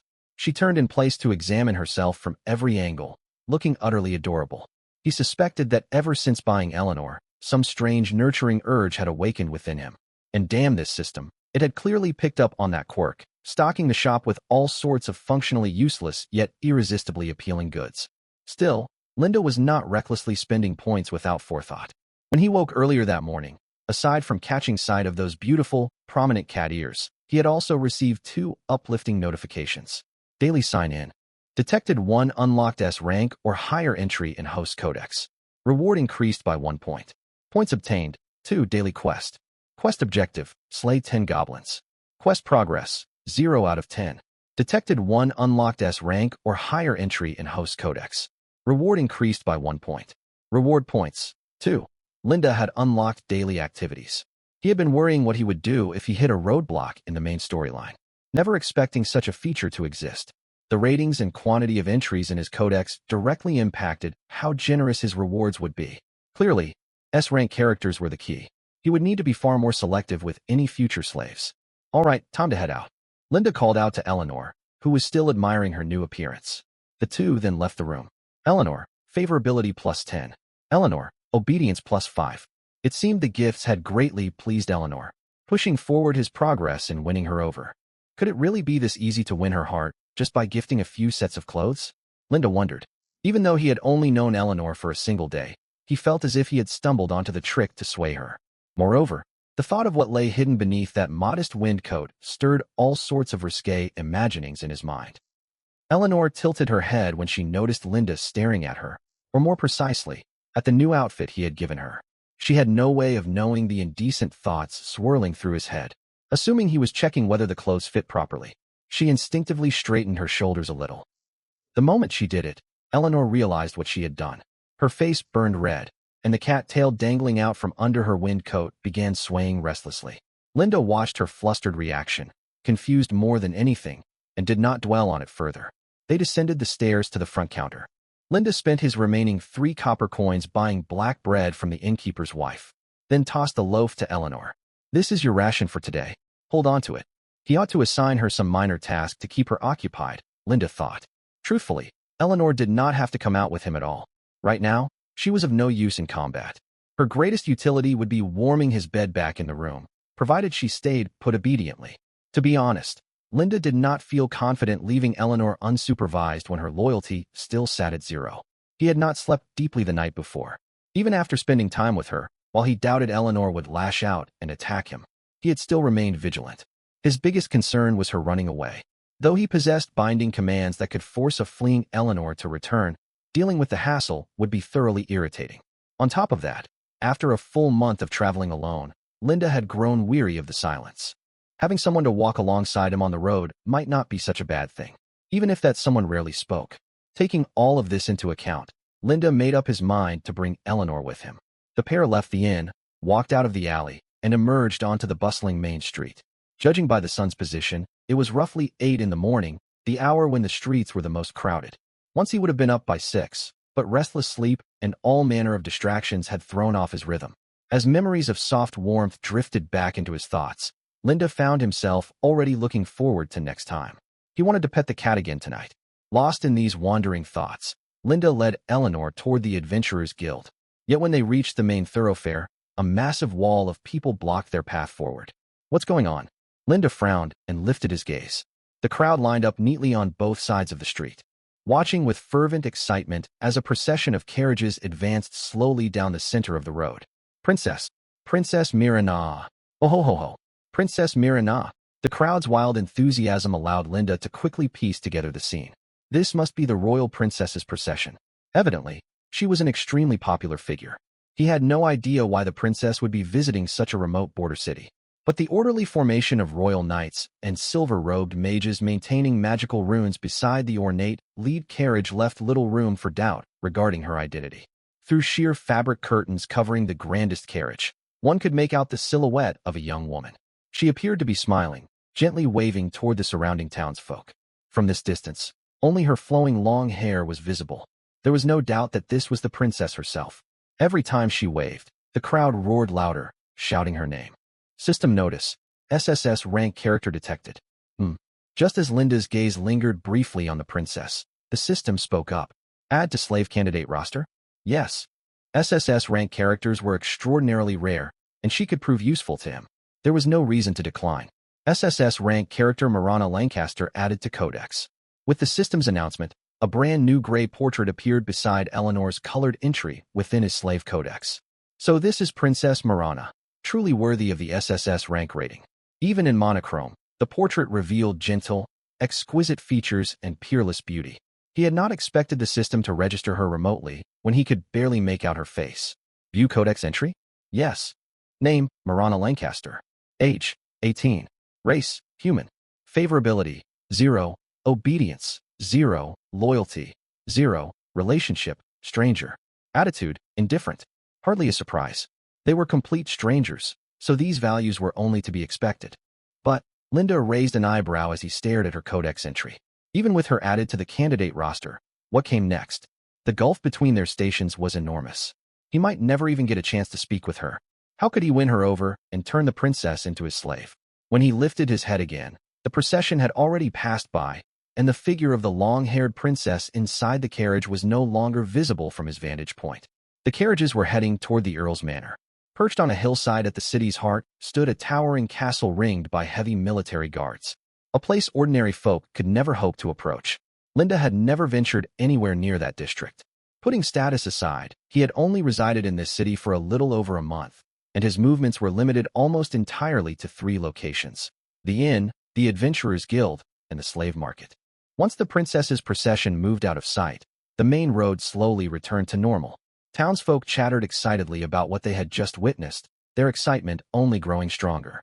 Linda resumed his journey with Eleanor, and after more than 10 minutes walking, they finally arrived at the Adventurers Guild. Stepping inside the spacious, noisy hall, he headed straight for the enormous wall plastered with quest notices. His daily system task required slaying 10 goblins, so all he needed to do was accept quests involving goblin extermination. He would earn both the guild reward and system points at the same time, the perfect arrangement. Linda's eyes swept quickly across the postings, and he tore down a commission issued by a village on the western outskirts to wipe out a goblin nest. The reward was a full 25 silver coins, far more generous than most quests he had taken previously. He carried the slip to the reception counter. A young woman with chestnut hair tied back, wearing the guild's reception uniform, spotted Linda and greeted him with a sweet smile. "Good morning, Linda." "Good morning, Miss Penny. You look as lovely as ever today." Linda did not hold back his compliment. "Honestly, you're just as silver-tongued as always." Penny giggled behind her hand. Most female receptionists at the Adventurers Guild were attractive, yet Penny, Linda's assigned contact, stood out above all the rest. The reason was simple. The very first moment he laid eyes on her, the system had marked her as an S+ rank character. The reason was plain to see from her figure. Her tight uniform struggled to contain her curves, making for a truly striking sight. For reference, before meeting Eleanor, Penny had been the highest-rated woman Linda had encountered. Add Penny Kleiss to slave candidate roster? At that moment, the system asked its customary question. Add her. Linda replied silently in his mind. It seemed that ever since he obtained the system, even the beloved reception flower of the Adventurers Guild could be added to his roster. S+ rank character Penny Kleiss added to Codex. Just like before, Penny's gray portrait appeared within the Codex. Unlike Eleanor and Marana, however, her entries sat lower on the list. The entries were likely sorted by rank. SSS-Rank entries such as Eleanor and Flora occupied the highest tier, while S+ rank Penny sat 2 rows beneath them, separated by an SS rank entry in between. View Codex entry? Might as well. After what had happened with the princess, he thought there was little new information to uncover, but seeing it cost him nothing. Name, Penny Kleiss. Age, 23. Race, human. Favorability, 50. Obedience, 10. Loyalty, 0. Relationship, acquaintance/friend. Attitude, friendly. Well now, I certainly didn't expect this. Linda was genuinely surprised after reading Penny's stats. He never imagined her baseline values would already be this high. Or perhaps these were not baseline values at all, but the fruit of his efforts over the past month? Truth be told, ever since learning Penny was an S+ rank character a month prior, Linda had quietly marked her as a target to pursue. After that, every time he came to the Adventurers Guild to handle quests, he would head straight over to her section, look for chances to strike up a conversation, slowly build a rapport, and eventually convinced her to become his designated receptionist. But as mentioned before, Miss Penny was the guild's much-admired reception beauty. Just like Lind, she had no shortage of suitors. He'd thought he was merely one among countless admirers, yet judging by how things stood so far, things seemed to be going fairly well. Or was she this friendly with everyone? He couldn't figure it out. Good heavens! Just as Lind sank into his thoughts, Miss Penny let out a small gasp. Exterminate a goblin nest? Are you sure you can pull this off, Lind? Aren't you biting off far more than you can chew? She had just finished reading the quest slip Lind handed her and looked up at him in shock. Trust me. I think I can manage. Lind replied a little hesitantly. He didn't have 100% confidence. This would be his first time taking on a quest of this difficulty. He only wanted to test the improvements from yesterday's stat allocation, and he genuinely felt he was in good shape. Is this for real? A month ago, you were only taking trivial jobs, tracking down lost kittens and puppies, clearing out sewers and the like. Since then, you fought your way from slimes to cave rats, and just yesterday you wiped out an entire goblin patrol. Penny rattled off all of Lind's accomplishments over the past month, her expression growing more and more stunned. It only took you a single month to rise from a complete novice to bronze rank. Honestly, you're the fastest advancing adventurer I've seen in all my time working here. It's nothing. I just have a sturdy body, Lind replied modestly. So you're the robust, athletic type, right? I've been meaning to say this. You'd never guess you're muscular just by looking at you. Penny looked Lind up and down, then blinked and glanced behind him. Speaking of which, I've been curious for a while now. Who's that noble-looking demi-human girl standing behind you? A noble-looking demi-human girl? Lind froze for a second, then turned around and realized she was talking about Eleanor. Oh no, she'd stayed silent this whole time, and he'd completely forgotten she was there. She's a slave I bought yesterday. A slave. Penny's eyes went wide. She swept a gaze over the quiet Eleanor, then turned back to Lind. Seeing his ragged, vagabond-like attire, an awkward look crossed her face. So she's your slave, uh-huh. That dress she's wearing is lovely, though. I've never seen a style like that before. If Miss Penny likes it, I could get you one later, Lind offered immediately. Really? Wait, did you get that outfit for her? Lind nodded. Penny glanced once more at his shabby clothes, looking like she wanted to say something but held back. She was probably thinking that judging purely by appearances, Lind looked far more like the slave of the two. Lind could practically read that thought on her face. Once he had more free time, he really ought to get himself some proper gear. But none of that mattered right now. If Miss Penny agrees to go on a date with me, I'll get you a similar dress, Lind said. A date? That came out of nowhere. I never thought Lind would be the type to do something like this. Caught off guard by such a sudden invitation, Penny was clearly unprepared. Lind hadn't planned on acting this forward at first, but after the system had just told him about her favorable impression of him, he'd figured there was no harm in being more direct. Characters like the princess, ranked SSS tier, were far out of his league for now. Miss Penny, though, was perfectly within reach. But I'll have to pass. A date conditional on receiving a gift just feels strange. He'd been turned down. Truly, she was used to all sorts of advances, the guild's beloved reception flower. She only flustered briefly before regaining her usual composure. Not that I doubt you could get a dress like that, mind you. It's just the premise of the date that feels odd, Penny said, meeting Lind's gaze. Lind nodded, then shook his head. That wasn't my intention. I only used it as an excuse to ask you out. Forget I mentioned the date, then. I'll still get you the dress sometime soon. As soon as Lind finished speaking, Penny's brows drew slightly together as if she wanted to respond, only for another woman's voice from behind to cut her off. Penny, are you done yet? How much longer are you going to chat with this boy? The voice was gruff and tinged with irritation. The speaker sounded roughly Penny's age, yet her attitude was worlds apart. Lind knew that voice well. He lifted his gaze and saw another woman wearing the guild reception uniform standing a short distance behind Penny. She cradled a towering stack of thick documents that nearly obscured her entire frame. Only an orange side ponytail peeked out. Of course, it's Lena. Even with her face hidden, Lind recognized her instantly and muttered her name. He'd spoken quietly, and the surrounding hubbub should have masked his words, yet she heard him all the same. The woman called Lena stiffened, revealing an irritated pretty face from behind the mountain of paperwork. What do you mean, of course, it's Lena? You're supposed to add Miss to people's names. You call Penny that, don't you? Miss Penny is my designated receptionist. It's only natural I show her respect. How rude. You ought to respect everyone. Lena immediately chided him. A flicker of annoyance crossed Lind's face. The first time he'd visited this adventurer's guild, it hadn't been Penny attending him. It had been this difficult Lena Walsh. She'd treated him poorly from the start. Even after he'd tried to avoid crossing paths with her, she kept picking fights with him. He had no clue what he'd ever done to offend her. Would you like to add Lena Walsh to your slave candidate list? Like hell I would. Lind replied bluntly to the system's sudden prompt. He already knew Lena was an S-tier character, and by most people's standards, she was undeniably stunning. If anything, in terms of raw beauty, she stood almost equal to S+ tier Penny. Lind sometimes wondered if the system hadn't ranked Lena S+ solely because there was no beating Miss Penny in that department. Not that it reflected poorly on Lena herself. He hated to admit it, but she was well endowed too. It was just that his point of comparison was on an entirely different level. Hey, where exactly are you staring? Lena snapped, her expression darkening as she followed his line of sight. I was looking at all those documents you're carrying. Is that so? It felt like your gaze could see straight through everything just now. You're the one being rude now. Lind shot back in the same sharp tone. All right. Why do the two of you always start arguing the second you meet? Let's get back to business. Penny sighed, oblivious to the tension, and cut them off. Anyway, Lind, I'll approve this quest for you, but if things take a turn for the worse, promise you'll run immediately. I can tell you're different from most adventurers, yet goblins are nothing to underestimate. Normally, quests like this are only taken by full teams. With that pile of rags you call equipment, he's certainly different from every other adventurer, Lena cut in, sneering. Right, your gear.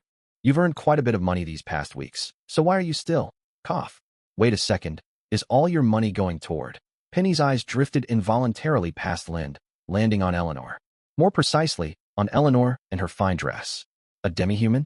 Lena seemed only just to notice Eleanor, her expression souring. Then again, Lind could not recall ever seeing her wear a pleasant expression. Let's drop this topic, Penny said awkwardly. It's getting late. You should set off soon. The location isn't exactly nearby. For the sake of conserving energy and making good time, I'd recommend hiring a carriage. Penny never lost sight of her duties right until the end. Ignoring the bothersome Lena, Lynn nodded to her and left the Adventurers Guild with Eleanor in tow. We're heading out of the city next. When they passed along a quieter street with lighter foot traffic, Lynn spoke to Eleanor, who had remained silent behind him the whole time. It was nothing urgent. He only worried she felt neglected after being ignored for so long and wanted to strike up conversation. Yet Eleanor merely nodded as always, offering no further response. It seemed Lynn had overthought things. She didn't seem to mind at all. The pair traveled onward out through the city gates, heading toward their destination on the western outskirts. As they walked, Lynn cross-referenced the map Penny had given him to gauge the distance. It's far further than I expected. Before long, Lynn realized he really should have followed Penny's advice and booked a carriage. Unlike his previous assignments, the goblin nest he was tasked with clearing lay deep within the outskirts forest. It was not a distance easily covered on foot. Lynn sighed, folded the map and slipped it into his pocket, then glanced back at Eleanor. Huh, why are you walking so far back? Lynn halted and asked in confusion. He'd been so focused on studying the map that he hadn't paid attention to her. The cat-eared girl who usually followed one pace behind him was now 20 to 30 meters away. He could not make sense of it. What was going on? Did she suddenly plan to run away? Lynn strode over, thoroughly confused. He found Eleanor gasping for breath, struggling to keep walking. Her cat ears drooped flat against her head, her small face crumpled with exhaustion, looking barely able to stay on her feet. We've only been outside the city for less than half an hour. Once he understood what was happening, Lynn stared at her haggard state in disbelief. If he counted the walk through town, it had not even been an hour. Could it be that she wasn't just lacking strength? Her stamina was abysmal too? Eleanor dragged her eyes up to meet Lynn's gaze. Unable to speak, she could only gasp heavily. Seeing she was clearly in no condition to keep traveling, Lynn looked for somewhere nearby to rest. He led her into the shade beside the road. Yet the moment they stopped walking, Eleanor collapsed onto the grass. Even her tail, which normally twitched restlessly, hung limp and lifeless. Staring at her bedraggled form, Lynn fell into a silent stupor. He began to regret bringing Eleanor along. If he'd known this would happen, he would have left her back at the inn. Suddenly Eleanor rolled onto her back. Her eyes glazed over, and she mouthed silent words, looking utterly miserable. Do you want some water? Lynn asked, as if catching a lifeline. A flicker of clarity returned to Eleanor's eyes, and she nodded quickly. Here. Lynn unhooked the water flask hanging from his waist.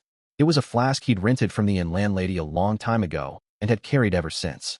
Eleanor scrambled upright, took the flask, twisted off the lid, and pressed her lips to the opening, gulping down a large mouthful greedily. After a while she pulled away and breathed out softly. Color returned to her cheeks, and she seemed to feel much better. Now that she'd recovered slightly, Lynn could not help teasing her. This flask is the one I use all the time. Are you all right drinking straight from the spout like that? Ah. To his surprise, Eleanor shuddered violently. Her small hands shook uncontrollably.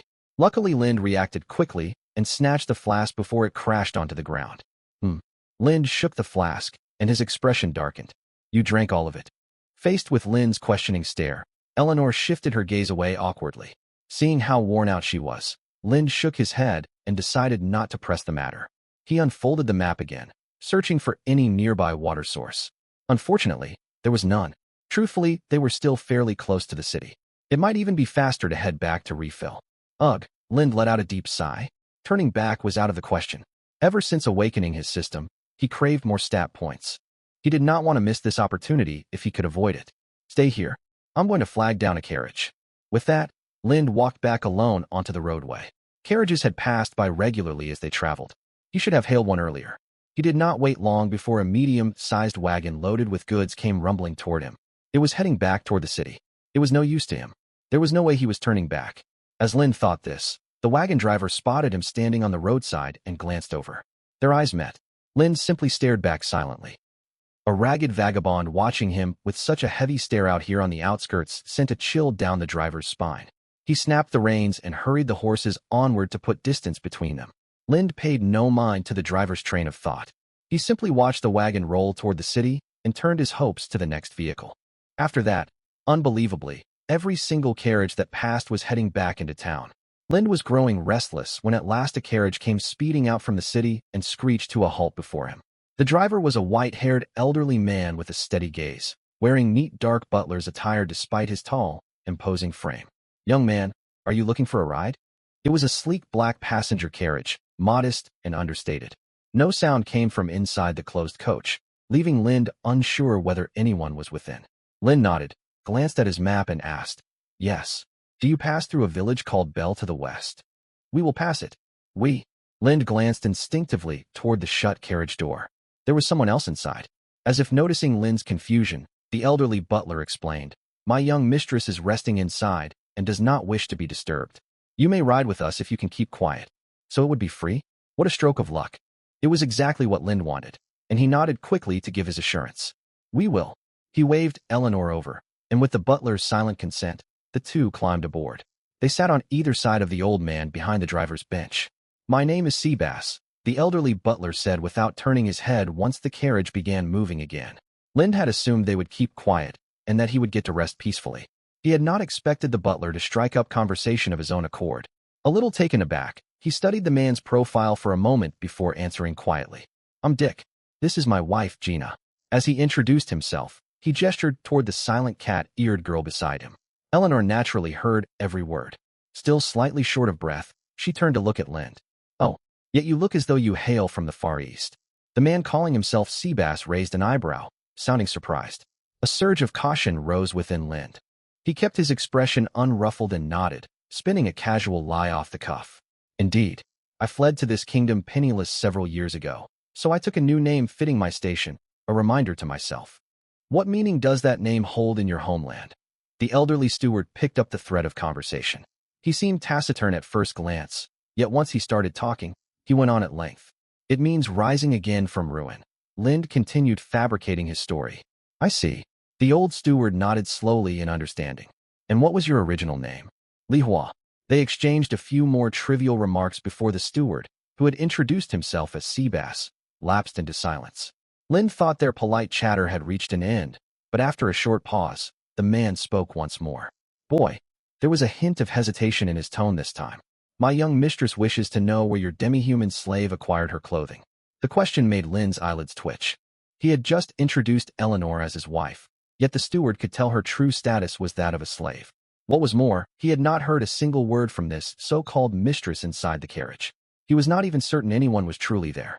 If the lady did exist, that meant the two men had exchanged messages entirely without Lind noticing. Truth be told, Lind had suspected something was amiss with this carriage shortly after boarding. Yet by then it was already too late. He had hoped he could gloss everything over with idle banter, only for the subject to resurface because of Eleanor's outfit. Thinking about it, dressing her like this had undoubtedly drawn too much attention. Lind had deliberately avoided wearing his original tracksuit after all. Back on the streets, passers-by had kept glancing toward Eleanor now and then. Yet neither Lind nor Eleanor had paid much heed to the stares. Whether on account of her demi-human heritage or her breathtaking beauty, Eleanor always turned heads for one reason or another. He had overlooked the clothing itself, and that was his mistake. "I made them myself," Lind replied after a moment's hesitation. "You know how to sew garments?" For the first time, the old steward turned his gaze fully upon him. Meeting those calm eyes, Lind nodded firmly. "A craft I brought over from my homeland. From the distant, mysterious East. No wonder I have never seen anything like it." Realization dawned on the steward, and he fell silent again. Moments later, he resumed speaking. "My mistress says she wishes to place an order for several sets of clothes from you." That, Lind grew distinctly awkward. He was already starting to regret this. If he had a choice, he wanted nothing to do with anyone aboard this carriage. He was no fool. He might have let his guard slip at first, but this unfathomable steward and the enigmatic carriage felt more unsettling the more he thought about them. "Is there some difficulty?" "Not at all. Naturally, I can fulfill the order, though I shall require time." It was the only vague answer Lind could offer for now. The steward fell quiet for a while, then pulled a small, bulging money pouch from his robes and set it gently before Lind. "This is the deposit my mistress sent." Lind picked up the pouch. He felt its weight, and his heart skipped a beat. This was only the second time he had laid eyes on gold coins. When he untied the drawstring and peeked inside, the glittering golden currency made him hold his breath. A quick glance told him there were roughly 20 coins. For someone of his standing as a bronze rank adventurer, this was an unimaginably large sum. "Well, is this sufficient as a deposit?" "It is more than enough. Refusing here would seem far too suspicious." Lind was tempted to ask for even more, yet a hunch warned him that would be unwise, so he held his tongue. Then how long will preparation take? The steward asked. Approximately 1 month. Lind tilted his head and answered. The steward shook his head. Far too long. My mistress cannot wait that long. He paused briefly before continuing. 2 weeks. She grants you only 2 weeks to complete the work. Will that be possible? Though phrased like a question, Lind sensed unyielding authority beneath the words. Garments are seldom finished so quickly, but I shall try. He had little choice but to agree. Then take this as well. The steward pulled a silvery ring from his robes and placed it before Lind. What is this? Lind picked it up and studied the strange runes carved upon its surface. With this, you may contact us whenever you wish after the 2 weeks pass, so we can collect the clothing. I see. It must be some kind of magical communication artifact. Lind nodded and accepted the ring. That marked the end of their conversation about the clothes. After that, the steward did not initiate further talk for the remainder of the journey. The carriage rolled onward, before gradually slowing its pace. The steward handled the reins with masterful skill.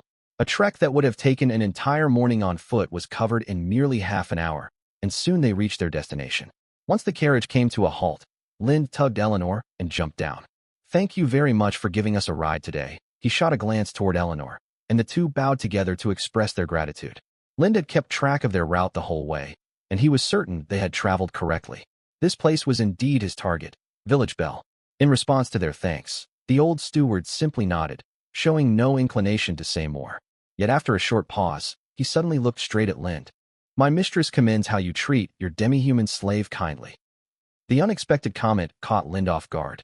He glanced over at Eleanor, who blinked in equal surprise. He could not fathom what the steward meant. Perhaps the unseen noble lady had merely seen Eleanor dressed well and drawn that conclusion? If so, she would be disappointed. Lind had dressed Eleanor like this purely out of personal preference. Furthermore, regarding Miss Gina, the poison of the throat seal that afflicts her, I took the liberty of neutralizing it for you just now. The steward spoke these staggering words in an utterly flat tone. Ah. The sound came from Eleanor beside him. Her lips parted slightly as she uttered the small noise. It was not the whimpering from before. She was truly speaking. Ah, it's true. I can talk. Eleanor touched her pale throat in wide-eyed amazement. Her voice was soft and faint, the first time Lind had ever heard it, and he could not help but find it novel. Curiosity aside, he was far more stunned that the old steward could accomplish such a feat completely unnoticed. Cold sweat trickled down Lind's spine. He was glad he had sensed danger early on and resolved not to provoke this group. He had agreed to their unreasonable requests, and fortunately, he had not offended them. Then thank you once more? Lind struggled to find the right tone for his reply, and his voice came out odd. He had intended to find a way to restore Eleanor's voice eventually, yet it had not been his top priority. He never imagined an unexpected turn of events would let her speak again so soon. I acted without asking permission. Have I caused you trouble? The steward glanced at Lind from atop the carriage. Not at all. I had planned to take her to the church to receive an antidote, Lind answered honestly. Once the steward drove the carriage away, an awkward silence hung in the air. Lind felt unsettled facing Eleanor, who could suddenly speak, unsure how to start a conversation. Eleanor herself seemed dazed, still struggling to process the fact she had regained her voice. Ahem, what do you make of those two we met? Lind cleared his throat and broke the silence first. Eleanor slowly shook her head. Even now that she could speak, old habits lingered. Noticing Lind watching her, she recovered and replied softly. I do not know them. Hearing that gentle, meek voice again, Lind thought it sounded lovely indeed. Very well. We shall set that matter aside for now. Lind gave her one final look before turning to survey his surroundings. Before him lay a village of roughly 100 households, Village Belle, marked clearly on his map. It was reasonably large, encircled by defensive wooden palisades. A handful of guards stood near the village gate, and they were staring straight over in their direction. They must have stood out. Far to the west behind the village stretched a dense forest, and deep within that forest lay the target of Lind's commission. According to the commission notice, goblins had multiplied wildly as of late and grown increasingly brazen. They had even begun building their lairs alarmingly close to human settlements. One such lair, situated relatively near the village, was Lind's destination. Let us head into the village first. With that, Lind stepped forward, and Eleanor quickly followed at his side. Unsurprisingly, they were stopped by the guards at the gate. Who are you? What brings you here? The guards looked weary, their equipment ragged and incomplete, yet they were at least attempting to carry out their duties. Lind produced his commission slip and the adventurer plaque, proving his identity. Bronze rank. At the sight of the plaque, the oldest middle-aged guard frowned and glanced past Lind toward Eleanor. Aside from you, only this demi-human woman? What is her status? He appeared to be the leader, and authority edged his tone. She is my slave, Lind replied. A slave? The middle-aged guard's frown deepened as he fixed his gaze back on Lind. Boy, I warn you, this is no joking matter. Clearing out a goblin lair, even a small one, requires a party of no fewer than 8 bronze rank adventurers to do safely. You look young, barely out of boyhood.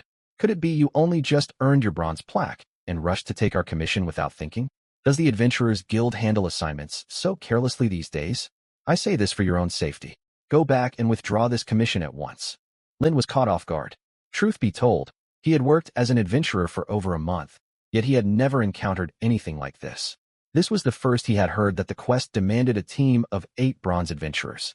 Speaking of which, Miss Penny had been far too casual assigning such a difficult job. Lind thought for a moment and explained, I only wish to enter the village to rest, stock up on food and water, and gather information. I will not cause you any trouble. The middle-aged guard fell silent. Very well, your credentials check out. The village has no reason to bar you entry. But I give you one final warning.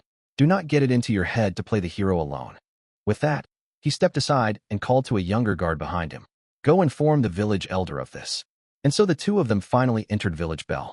Lind first refilled his water skin at the village well, then wandered through the settlement for a time. Eventually, he found an abandoned hay shed where no one would disturb them, and sat down to rest with Eleanor. Phew!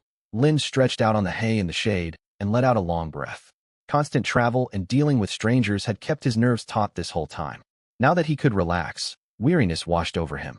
Eleanor sat a short distance away, hugging her long legs sheathed in white silk, staring blankly at the bare ground, lost in thought. Growl! A quiet rumble came from her stomach. When Eleanor glanced toward him with an embarrassed expression, Lind waved his hand. You have black bread with you. Go ahead and eat. He pulled out his newly refilled water skin as he spoke. Eleanor retrieved the loaf from her robes, then looked back at Lind. I'm not hungry for now. Just don't eat all of it. Lind had never much cared for that coarse bread, so he had little appetite himself. As Eleanor began struggling to bite into the hard loaf, Lind sank into his own thoughts. The map marked the exact location, yet he needed more intelligence. Information such as how many goblins there were and how they organized themselves. He might be able to learn such things from the villagers. After all, they were the ones who posted the commission. Judging by the guard's reaction earlier, however, he strongly disapproved of Lind taking the quest alone. He would avoid that man. A sound came from Eleanor beside him. What is it? Lind turned to see her staring at the black bread in her hands with a pained look. It tastes awful, and it's so hard to chew, Eleanor said with a furrowed brow. To be honest, Lind was still not used to hearing her speak. But if even she, with 2 sharp little fangs between her lips, said it was tough, then it truly must be. Haven't you eaten this before? Pour some water over it. That's why I gave you the water skin. Eleanor did as told and took another small bite. Her expression softened slightly, yet she still looked miserable. It seemed she genuinely found the bread unbearable. Before long, Eleanor abandoned the half-eaten loaf and turned her gaze toward Lind. She looked pitiful, and Lind could not help but find it slightly amusing. Is it really that difficult? I know you were a young lady once, but surely black bread was all you were given. I have only been a slave for a few days. I had nothing to eat at all until you bought me. Eleanor replied weakly. I see. Lind answered casually. He had no interest in digging into Eleanor's past. Just endure this for now. I came into a small windfall today. From now on you will not go hungry. He was referring to the pouch of gold coins he had received from the steward. 20 gold coins, plus the 10 awarded to him by the system the previous night. Together with the reward for this commission, suddenly he felt like a wealthy man. I made myself clear yesterday. I will not mistreat you. All you need do is stay by my side and carry out your duties, Lind told Eleanor. After listening to Lind's words, Eleanor stared at the partially eaten black bread and nodded faintly. She bore no resentment toward her current fate. Lind hardly seemed like an honorable gentleman, yet things had not turned out dreadfully. Come here for a moment. No sooner had that thought crossed her mind than Lind beckoned her over. Eleanor had no idea what he wanted at first. Then she recalled his earlier words and watched him stretch his thighs out, making space for her to sit. She instantly understood his intention. Is this really the time for such things? Her round eyes widened, and her tone turned indignant. It was the first time Lind had seen Eleanor display such strong emotion, and he was faintly surprised. Unfortunately for her, soft, quiet protests like these had no effect on him whatsoever. I only want to pet your ears. Any time works, does it not? I've been worn out all morning. Come here and cheer me up. I don't want to. What's this? You were cooperative last night, and I gave you new clothes this morning. That was a deal you agreed to. What about the shoes? I never promised I would get those for you. You seem quite fond of them, don't you? You're truly shameless. Eleanor's cheeks flushed bright red, yet after struggling for words, that was all she could manage to retort. At last, under Lind's amused gaze, she trudged over reluctantly. She settled onto his lap. Hurry and get it over with. Eleanor lowered her head and tilted her fluffy ears toward him. Do not tell me what to do. So Lind said, yet he reveled in the sensation of Eleanor's soft weight resting on his thighs, thoroughly enjoying himself. Midway through their exchange, he had worried pushing her like this might lower her favorability toward him. But nothing of the sort had happened. Quite the opposite, in fact. Eleanor, obedience +1. Her obedience had actually risen. It was truly an interesting turn of events. As Lind gently stroked Eleanor's ears and listened to her soft mewling whimpers, his mind wandered. Could it be she actually enjoyed this? What are the two of you doing? A voice suddenly cut through the air nearby. Lind looked up to see the middle-aged guard standing in the doorway, staring in stunned bewilderment. Eleanor instantly shifted to sit aside, twisting her flushed face away. Lind cleared his throat instinctively, then retorted with a hint of irritation. Grooming my slave. Haven't you ever done it? I don't own any slaves, then go buy one. No, they're beast folk. In an instant, the guard's gaze drifted toward Eleanor. Lind knew exactly what he was about to say. He had not forgotten that humans in this world felt an innate physical revulsion toward beast folk. Enough idle chatter. What do you want? Lind stood and walked toward him.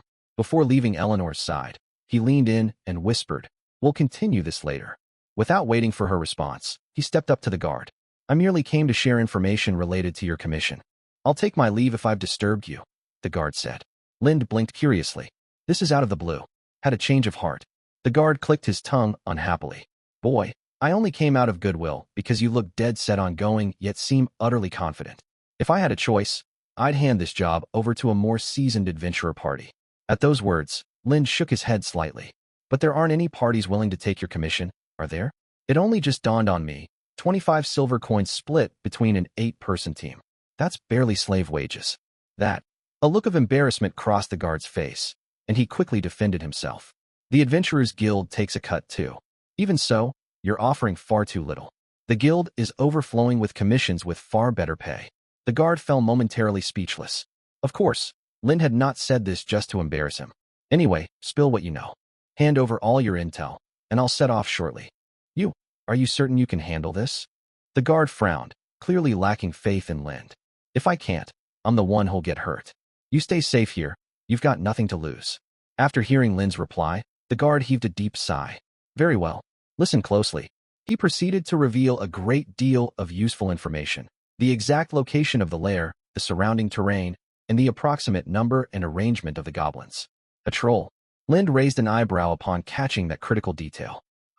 Monsters dozens of times larger and stronger than goblins, though dim-witted. As long as you don't enrage them, they mostly follow goblin orders. The guard frowned after finishing his explanation. You don't even know what a troll is? Of course I know. I'm just surprised one would be roaming so close to the village. Lind lied without so much as a flicker of his eyelid. The guard sighed once more. The area has been restless lately. The goblins are far more active than usual. They keep raiding human lands, ruining farmland, and even kidnapping travelers on the roads. Kidnapping people? Lind tilted his head at the keyword. Quick question. How do goblins reproduce in this world? They're asexually reproducing monsters. What are you getting at? The guard looked confused by Lind's question. Nothing. Just read too many strange stories. Ignoring the thoroughly baffled guard, Lind called out to Eleanor, telling her to get ready to depart. Truth be told, there was little to prepare for. He only wanted to snap her out of the lingering embarrassment from earlier. Lind then turned back to the guard. Look, I'm doing you a favor sorting out this trouble. Show some appreciation. The guard frowned. You want payment before you've even begun? Not money. I know you can't afford it. Lind shook his head. At the very least, provide supplies for the journey. And what about that single sword the village owns? Surely you can spare something as a gesture. The guard studied Lind intently for a long moment. You'd better deliver results, or I'll be filing a formal complaint against you. With that, he left. He returned soon after, carrying 2 loaves of black bread and a one-handed sword. Black bread again. Lind felt a surge of helplessness at the sight. The mere sight of it gave him a headache. This is food provided by the village elder, and this is my personal blade, the guard said. Paying no heed to the elder's half-hearted offering of black bread, Lind took the sword. Make no mistake, this is only a loan. I expect it returned the second you come back. The guard hurried to add the warning once Lind took hold of the weapon. Lind had not expected him to be so stingy. Lind left Bell Village with Eleanor, heading into the forest along a trail behind the settlement. The map in his possession only covered the outskirts of the city and did not show the full expanse of this woodland. From what he had learned earlier, the forest known as the Mistwood stretched over an enormous area. True to its name, it was perpetually shrouded in fog. Tales abounded of travelers and adventurers vanishing after venturing deep inside, and monsters roamed freely within, forming a natural border separating this kingdom from its neighbors. None of this concerned Lind, however. It was bright midday, and he had no reason to venture deep into the fog-choked regions. At the very least, the forest's outer fringes were relatively safe. Lind followed a route frequently used by merchant caravans, a wide, even path marked with countless clear wagon ruts. Midway through their journey, though, he diverted from the main road as directed by the map. Pushing aside underbrush, he stepped onto a narrow trail worn haphazardly by constant footsteps. Deeper along the winding path, tangled footprints grew far more numerous. The impressions showed both human and goblin tracks, yet goblin prints dominated, packed densely across the earth. Just as the guard had said, the goblins had grown unusually active as of late. Only yesterday, Lind had accepted another goblin commission near the city, eliminating a gang. There had to be some underlying cause for the goblins' abnormal behavior. Drawing on all the fantasy stories he had enjoyed before transmigrating, Lind suspected it foretold some major incident. Following the trail of footprints onward, Lind soon spotted a cave. Stop. This is it. Lind spoke softly, signaling Eleanor behind him to halt. This was their destination, the goblin lair named in the commission. Peering forward, he saw 2 goblins patrolling beside the cave entrance, standing guard. The weapons they clutched appeared to have been looted from humans. On top of that, the guard had told him the cave housed at least 30 goblins, alongside 1 troll. After observing the entrance for a time, Lind picked up 2 fist-sized stones from the ground. First, take care of the 2 sentries by the mouth of the cave. He aimed and hurled both stones with all his strength. The first struck true with perfect accuracy, but the second veered wide. Without hesitation, Lind gripped his newly acquired sword and burst out from the thicket. The remaining goblin was still stunned by its companion's sudden fatal blow when Lind's blade locked onto its throat. Swish, swish.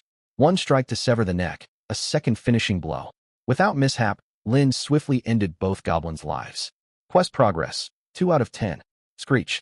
An eerie cry suddenly echoed from the side. Another one? Lind's gaze sharpened. The sound came not from the surroundings, but deep within the cave. He tracked the noise, catching a fleeting glimpse of a small figure darting further into the darkness. There had been a 3rd goblin hiding nearby. Lind lifted his foot to give chase, yet paused when he stared into the pitch-black cave mouth. He had never fully trusted the guard's intelligence. It would be reckless to charge inside without knowing the dangers. Let the goblin run to warn the others. Lind's confidence was not unfounded.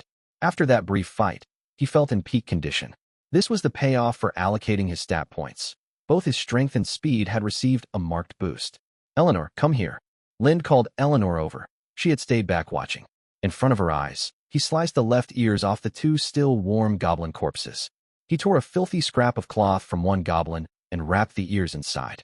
Keep hold of these. Don't lose them. These trophies are proof we completed the commission. Eleanor wrinkled her nose at the bundle. The stench must have been overpowering. Do I have to carry them right now? You've got a point. Lind blinked, then tossed the bundle aside. Eleanor was right. Out here in the wilderness, no one would steal them. He could collect all the trophies later. Agreeing with her for once, Lind began searching the goblins for usable gear. A short sword crusted with dried blood, a wooden club studded with sharp thorns, 2 planks as shields. Lind shook his head at the collection. The short sword was barely serviceable. Everything else was worthless junk. After stowing the sword, Lind turned to gaze into the dark, abyss-like cave entrance and sank into thought. A sudden, awkward feeling washed over him. He had no light source. How was he supposed to go inside? TCH. Was this the cost of lacking experience? Should he spend points to buy a lantern from the system shop? As Lind's expression shifted with indecision, Eleanor let out a quiet huff beside him. Do you need fire? Are you planning to demonstrate fire starting by rubbing sticks together? I would never do something that foolish. Eleanor retorted, a rare show of complaint. She then bent down and began searching through the grass. Lind tilted his head, confused. Moments later, Eleanor picked up a dark reddish stone, selecting it with obvious care. Ignoring Lind, she cupped the stone in her palm and chanted a short, rapid incantation. Before he could speak, a small flame spontaneously sprouted from the stone's surface, creating a source of light. Once done, Eleanor looked toward Lind. Her usual calm eyes held a faint, quiet pride. Setting aside her little display of satisfaction, Lind stared at the flame and realized something. Eleanor had mentioned last night that she knew magic, claiming to be a third-tier mage. Now that she could speak again, her powers must have returned as well. This was undoubtedly fantastic news for Lind. Gaining a third-tier mage as an ally was an incredible stroke of luck. But Lind's eyes settled on Eleanor and her faintly smug expression. Her loyalty was still zero. Even bound by the contract, she remained a hidden risk. He would resolve that later. What's wrong? Eleanor tilted her head when Lind fell silent. Nothing. It just slipped my mind, Lind replied casually. Say, how do you do that? Can I have a look? As he spoke, Lind stretched out his hand toward the flaming stone in Eleanor's grasp. Hiss! The unexpected heat made Lind gasp. He pulled his hand back, surprised. It's this hot. After the earlier fight, he had thought his resilience had improved. By contrast, Eleanor held the stone without suffering any harm. Ordinary people simply cannot withstand such intense heat. Don't touch it recklessly. This holds the power of third-tier magic. Ordinary people can't withstand it. Eleanor paused, then added, if anything, the fact you only feel a little heat is strange. Right after her words, she let out a small cry of surprise. The flame died without warning. Once the light faded, the vividly colored stone had turned far duller than before. I didn't expect it to run out so quickly. What happened? Lind asked. Eleanor glanced at him and explained. The school of magic I practice is gem magic. Though it doesn't strictly have to be gems. Ordinary stones work too, but they hold little energy. She thought for a moment, then muttered to herself. What if I pour my own mana into it? She whispered another incantation, and a faint glow emanated from her hand, flowing into the stone. Crack! A soft sound echoed, and the stone split apart. The attempt had failed. Eleanor looked at Lind, her expression saying there. Just as I thought would happen. Lind quickly grasped the meaning. So without proper gems, you can't cast powerful magic? I suppose that's one way to put it. Eleanor grew faintly embarrassed. Lind knew what she was worrying about. Don't look at me like that. I won't buy you gems. I still have a 500 gold debt hanging over my head. Lind waved a hand. Privately, he no longer considered that debt a serious burden. I know that, but leave that for later. Let's deal with what's in front of us first. Can you lower the flame's strength? Of course. Wait for me. Eleanor shot him a look, then bent down again to hunt for another suitable stone. Soon she picked up another stone of similar reddish hue. Stones with this reddish tint contain traces of fire element. That's how I conjured the flame earlier. Watch. If I only power it using a first-tier spell, Eleanor chanted another incantation, and a flame of the same size ignited. This time, the temperature was noticeably far lower.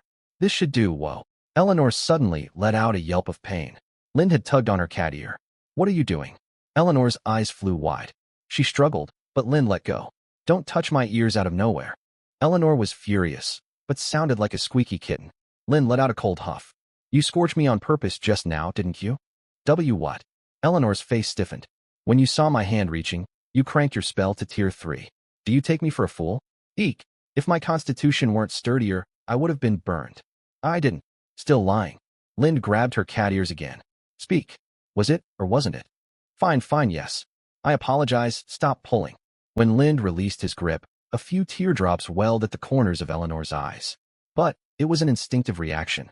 Reaching out is taboo among mages. I'm not lying. I don't care. You nearly injured your master, Lind refuted. I'll decide on your punishment later. For now, inside. He jerked his chin toward the cave entrance. What? Seeing Eleanor stare at him in disbelief, Lind nodded firmly. You go first. Move. Hesitation crossed Eleanor's features. What's wrong? Aren't you a tier 3 mage? I could use gemstones to channel magic. I can't give you any gems. Grab a few stones off the ground to defend yourself. Monster, what did you say? I said very well. Eleanor pouted and obeyed. While she busied herself, Lind stepped closer to the cave mouth. For some time, he had faintly heard commotion from deep within. Likely the lone goblin that slipped past earlier had gone to warn the others. Yet soon afterward, all noise vanished completely, as if everyone agreed to stay silent. If a horde of goblins lurked inside, they lacked the discipline to move silently. The answer was plain. They had laid an ambush, waiting for Lynn to step inside. Waiting here to trap them as they came out was an option, but there was no guarantee. Ready? Lynn turned his gaze to Eleanor, who had just stood up. She nodded. In her free hand, she clutched 5 dark red stones. I told you to grab a few stones, but don't take it so literally, Lynn muttered. You don't have to hold them all. Your coat has plenty of pockets, doesn't it? However, Lynn's suggestion drew an odd look from Eleanor. She glanced at the stones in her hand, then at her fine garments, and shook her head faintly. Put simply, she seemed unwilling to tuck dirty stones into her clean pockets. Clothes can be washed if soiled and replaced if ruined. Lose your life, and you lose everything, Lynn said. I simply couldn't find any other stones suitable for channeling magic, the cat-eared girl persisted. Fine, I won't argue. You're still leading the way. Lynn waved a hand. And with that, the assault on the goblin lair officially began. Eleanor took point, tasked with illumination and scouting, while Lynn followed 2 paces behind. Cough, cough. They had barely advanced far when Eleanor coughed. The cave's conditions were truly abysmal. Unlike the warm outdoors, it was damp and frigid. Black sewage pooled on the floor, with waste, blood, and decaying corpses. The fumes were overpowering and stung the eyes. It baffled him how goblins could live there. Take your time, don't rush, Lynn called from behind. Eleanor nodded and pressed onward, maintaining her magical flame. Not a single goblin crossed their path. Only footprints marked the damp earth. Among them were massive prints, likely left by the troll. Judging by their size and depth, Lynn estimated the troll stood roughly 3 meters tall. It would possess immense strength and was likely their only dangerous foe. Lynn suddenly seized Eleanor's arm. She jolted, then twisted around. Look down at your feet. Eleanor glanced downward. 1 step ahead lay a pit with sharpened stakes.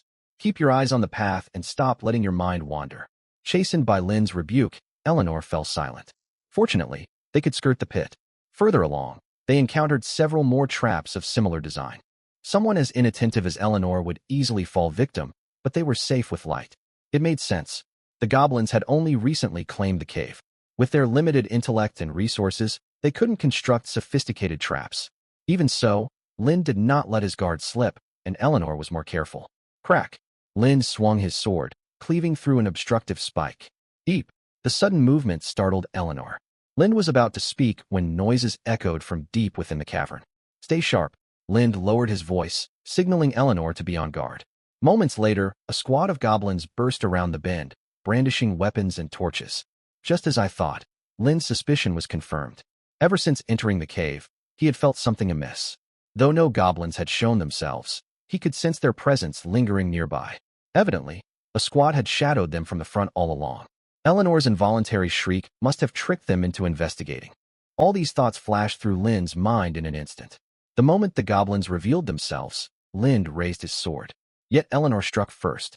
As Lynn lifted his blade, a short, forceful incantation spilled from her parted lips. Whoosh! A fireball launched from her stone, slamming straight into the lead goblin. Such devastating power? Lynn inwardly marveled at the sight. What surprised him further was a system notification. Quest progress, 3 out of 10. It seemed the system counted kills made by his slave toward his own tally. That suited Lynn perfectly.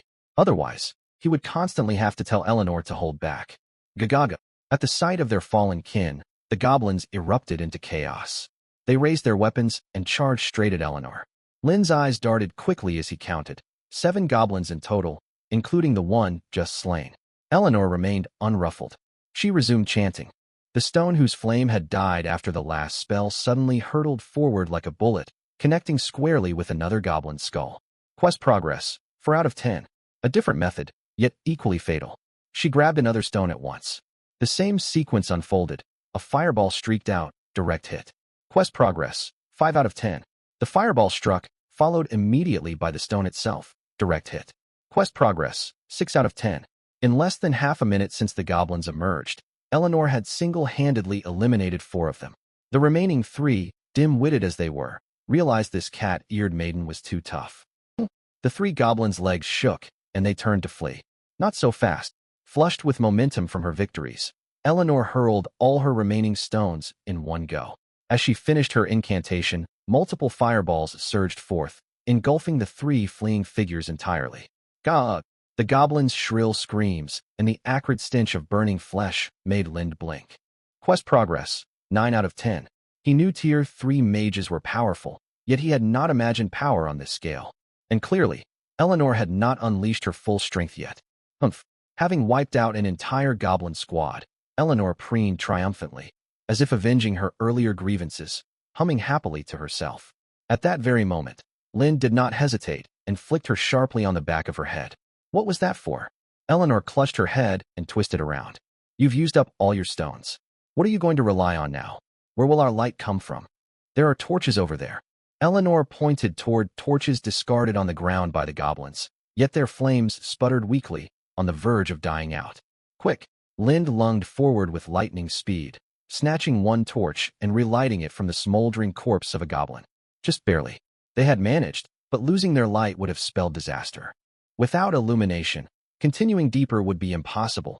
Even retracing their path out would prove immensely difficult. Why? Why are you staring at me like that? I did help, Eleanor protested stubbornly. Your judgment is appalling. Did you never stop to consider what would happen if we lost our light? Well, we still have light now, don't we? I'm asking whether you thought about what would happen if we didn't. Eleanor pouted. No, I'm not some seasoned adventurer.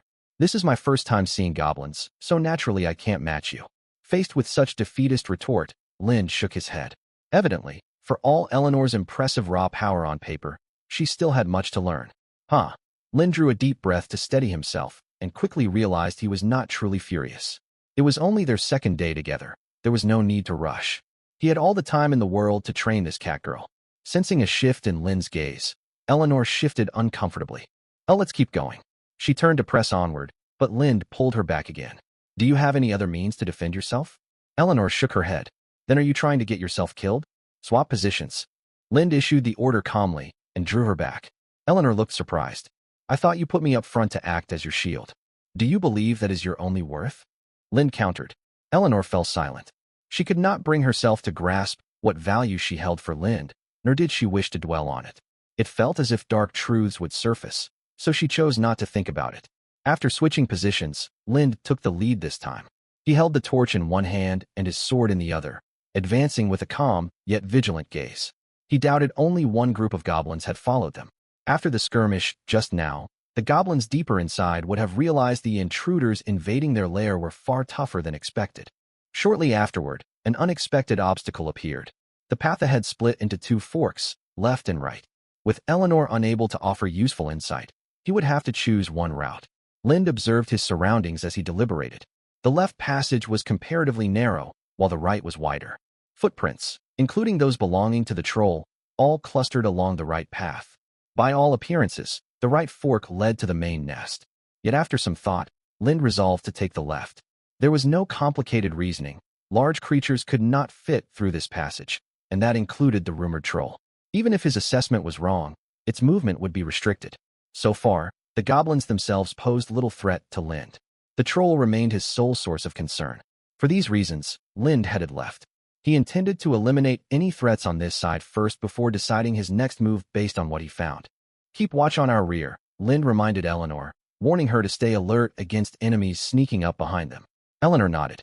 He was unsure how deeply she understood the risk, yet as long as she remained mindful of their backs, it would suffice.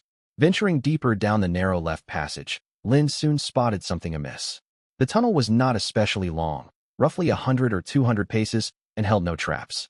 At its end lay a moderately sized cavern, and more importantly, quite a few armed goblins were hiding within. A quick sweep counted 10 of them, more than he had anticipated. If he had chosen the right fork earlier, this squad would have circled around from behind, coordinating with the goblins on the right to trap Lind and Eleanor with no escape. Clever little tricks for mere goblins, Lind muttered to himself, drawing his blade, unimpressed by their numbers. When the goblins spotted Lind and Eleanor emerging, their expressions turned ugly. They let out strange, threatening snarls, chattering incomprehensibly. Ignoring their clamor, Lind struck first. He strode forward several paces in one burst, then swept his sword toward the foremost goblin. Blood splattered in an instant. Quest progress, 10 out of 10. Daily quest completed. Reward points, 2. Finally, At the pleasant chime of the system notification confirming the points had arrived, Lind felt a flicker of excitement. That was exactly why he had moved to strike so quickly. Carried by his momentum, Lind charged into the goblin formation and cut them down relentlessly. Amid a chorus of screams, he eliminated the entire squad in short order. Once finished, he shook the blood from his blade and exhaled in relief. This marked the first time he had fought so many opponents at once, even if they were merely goblins. The stat boosts truly were invaluable. Once again feeling the stark difference in his physical capabilities compared to the previous day, Lind was thoroughly satisfied. If he had to name a flaw, his fighting style lacked any refined technique. He relied purely on brute strength, hacking wildly. Clearly, beyond raising attributes, he would need to invest points into combat skills in the future. After the battle came the usual task of collecting loot. Staring at the goblin corpses for a moment, Lind cut off their ears. Don't just stand there. Carry these. He tore a scrap of cloth from one goblin's body, wrapped the severed left ears inside, and tossed the bundle to Eleanor, who merely watched from the sidelines. His daily system quest might be complete, but he could not neglect the Adventurers Guild commission. As for Eleanor's reaction, the moment she saw what Lind handed her, revulsion was plain on her face. For someone with her obsessive cleanliness, these gruesome trophies were terrible. Seeing Lind would not back down, she sighed, realizing she had no excuse to refuse, and took the bundle. Still, she pinched it gingerly between only 2 fingers, a clear sign of how much she detested the task. Paying no heed to her distaste, Lind searched the surrounding area thoroughly. Satisfied nothing had been overlooked, he decided to retrace their steps back the way they came. Oh, wait. Unexpectedly, Eleanor called out to him just then.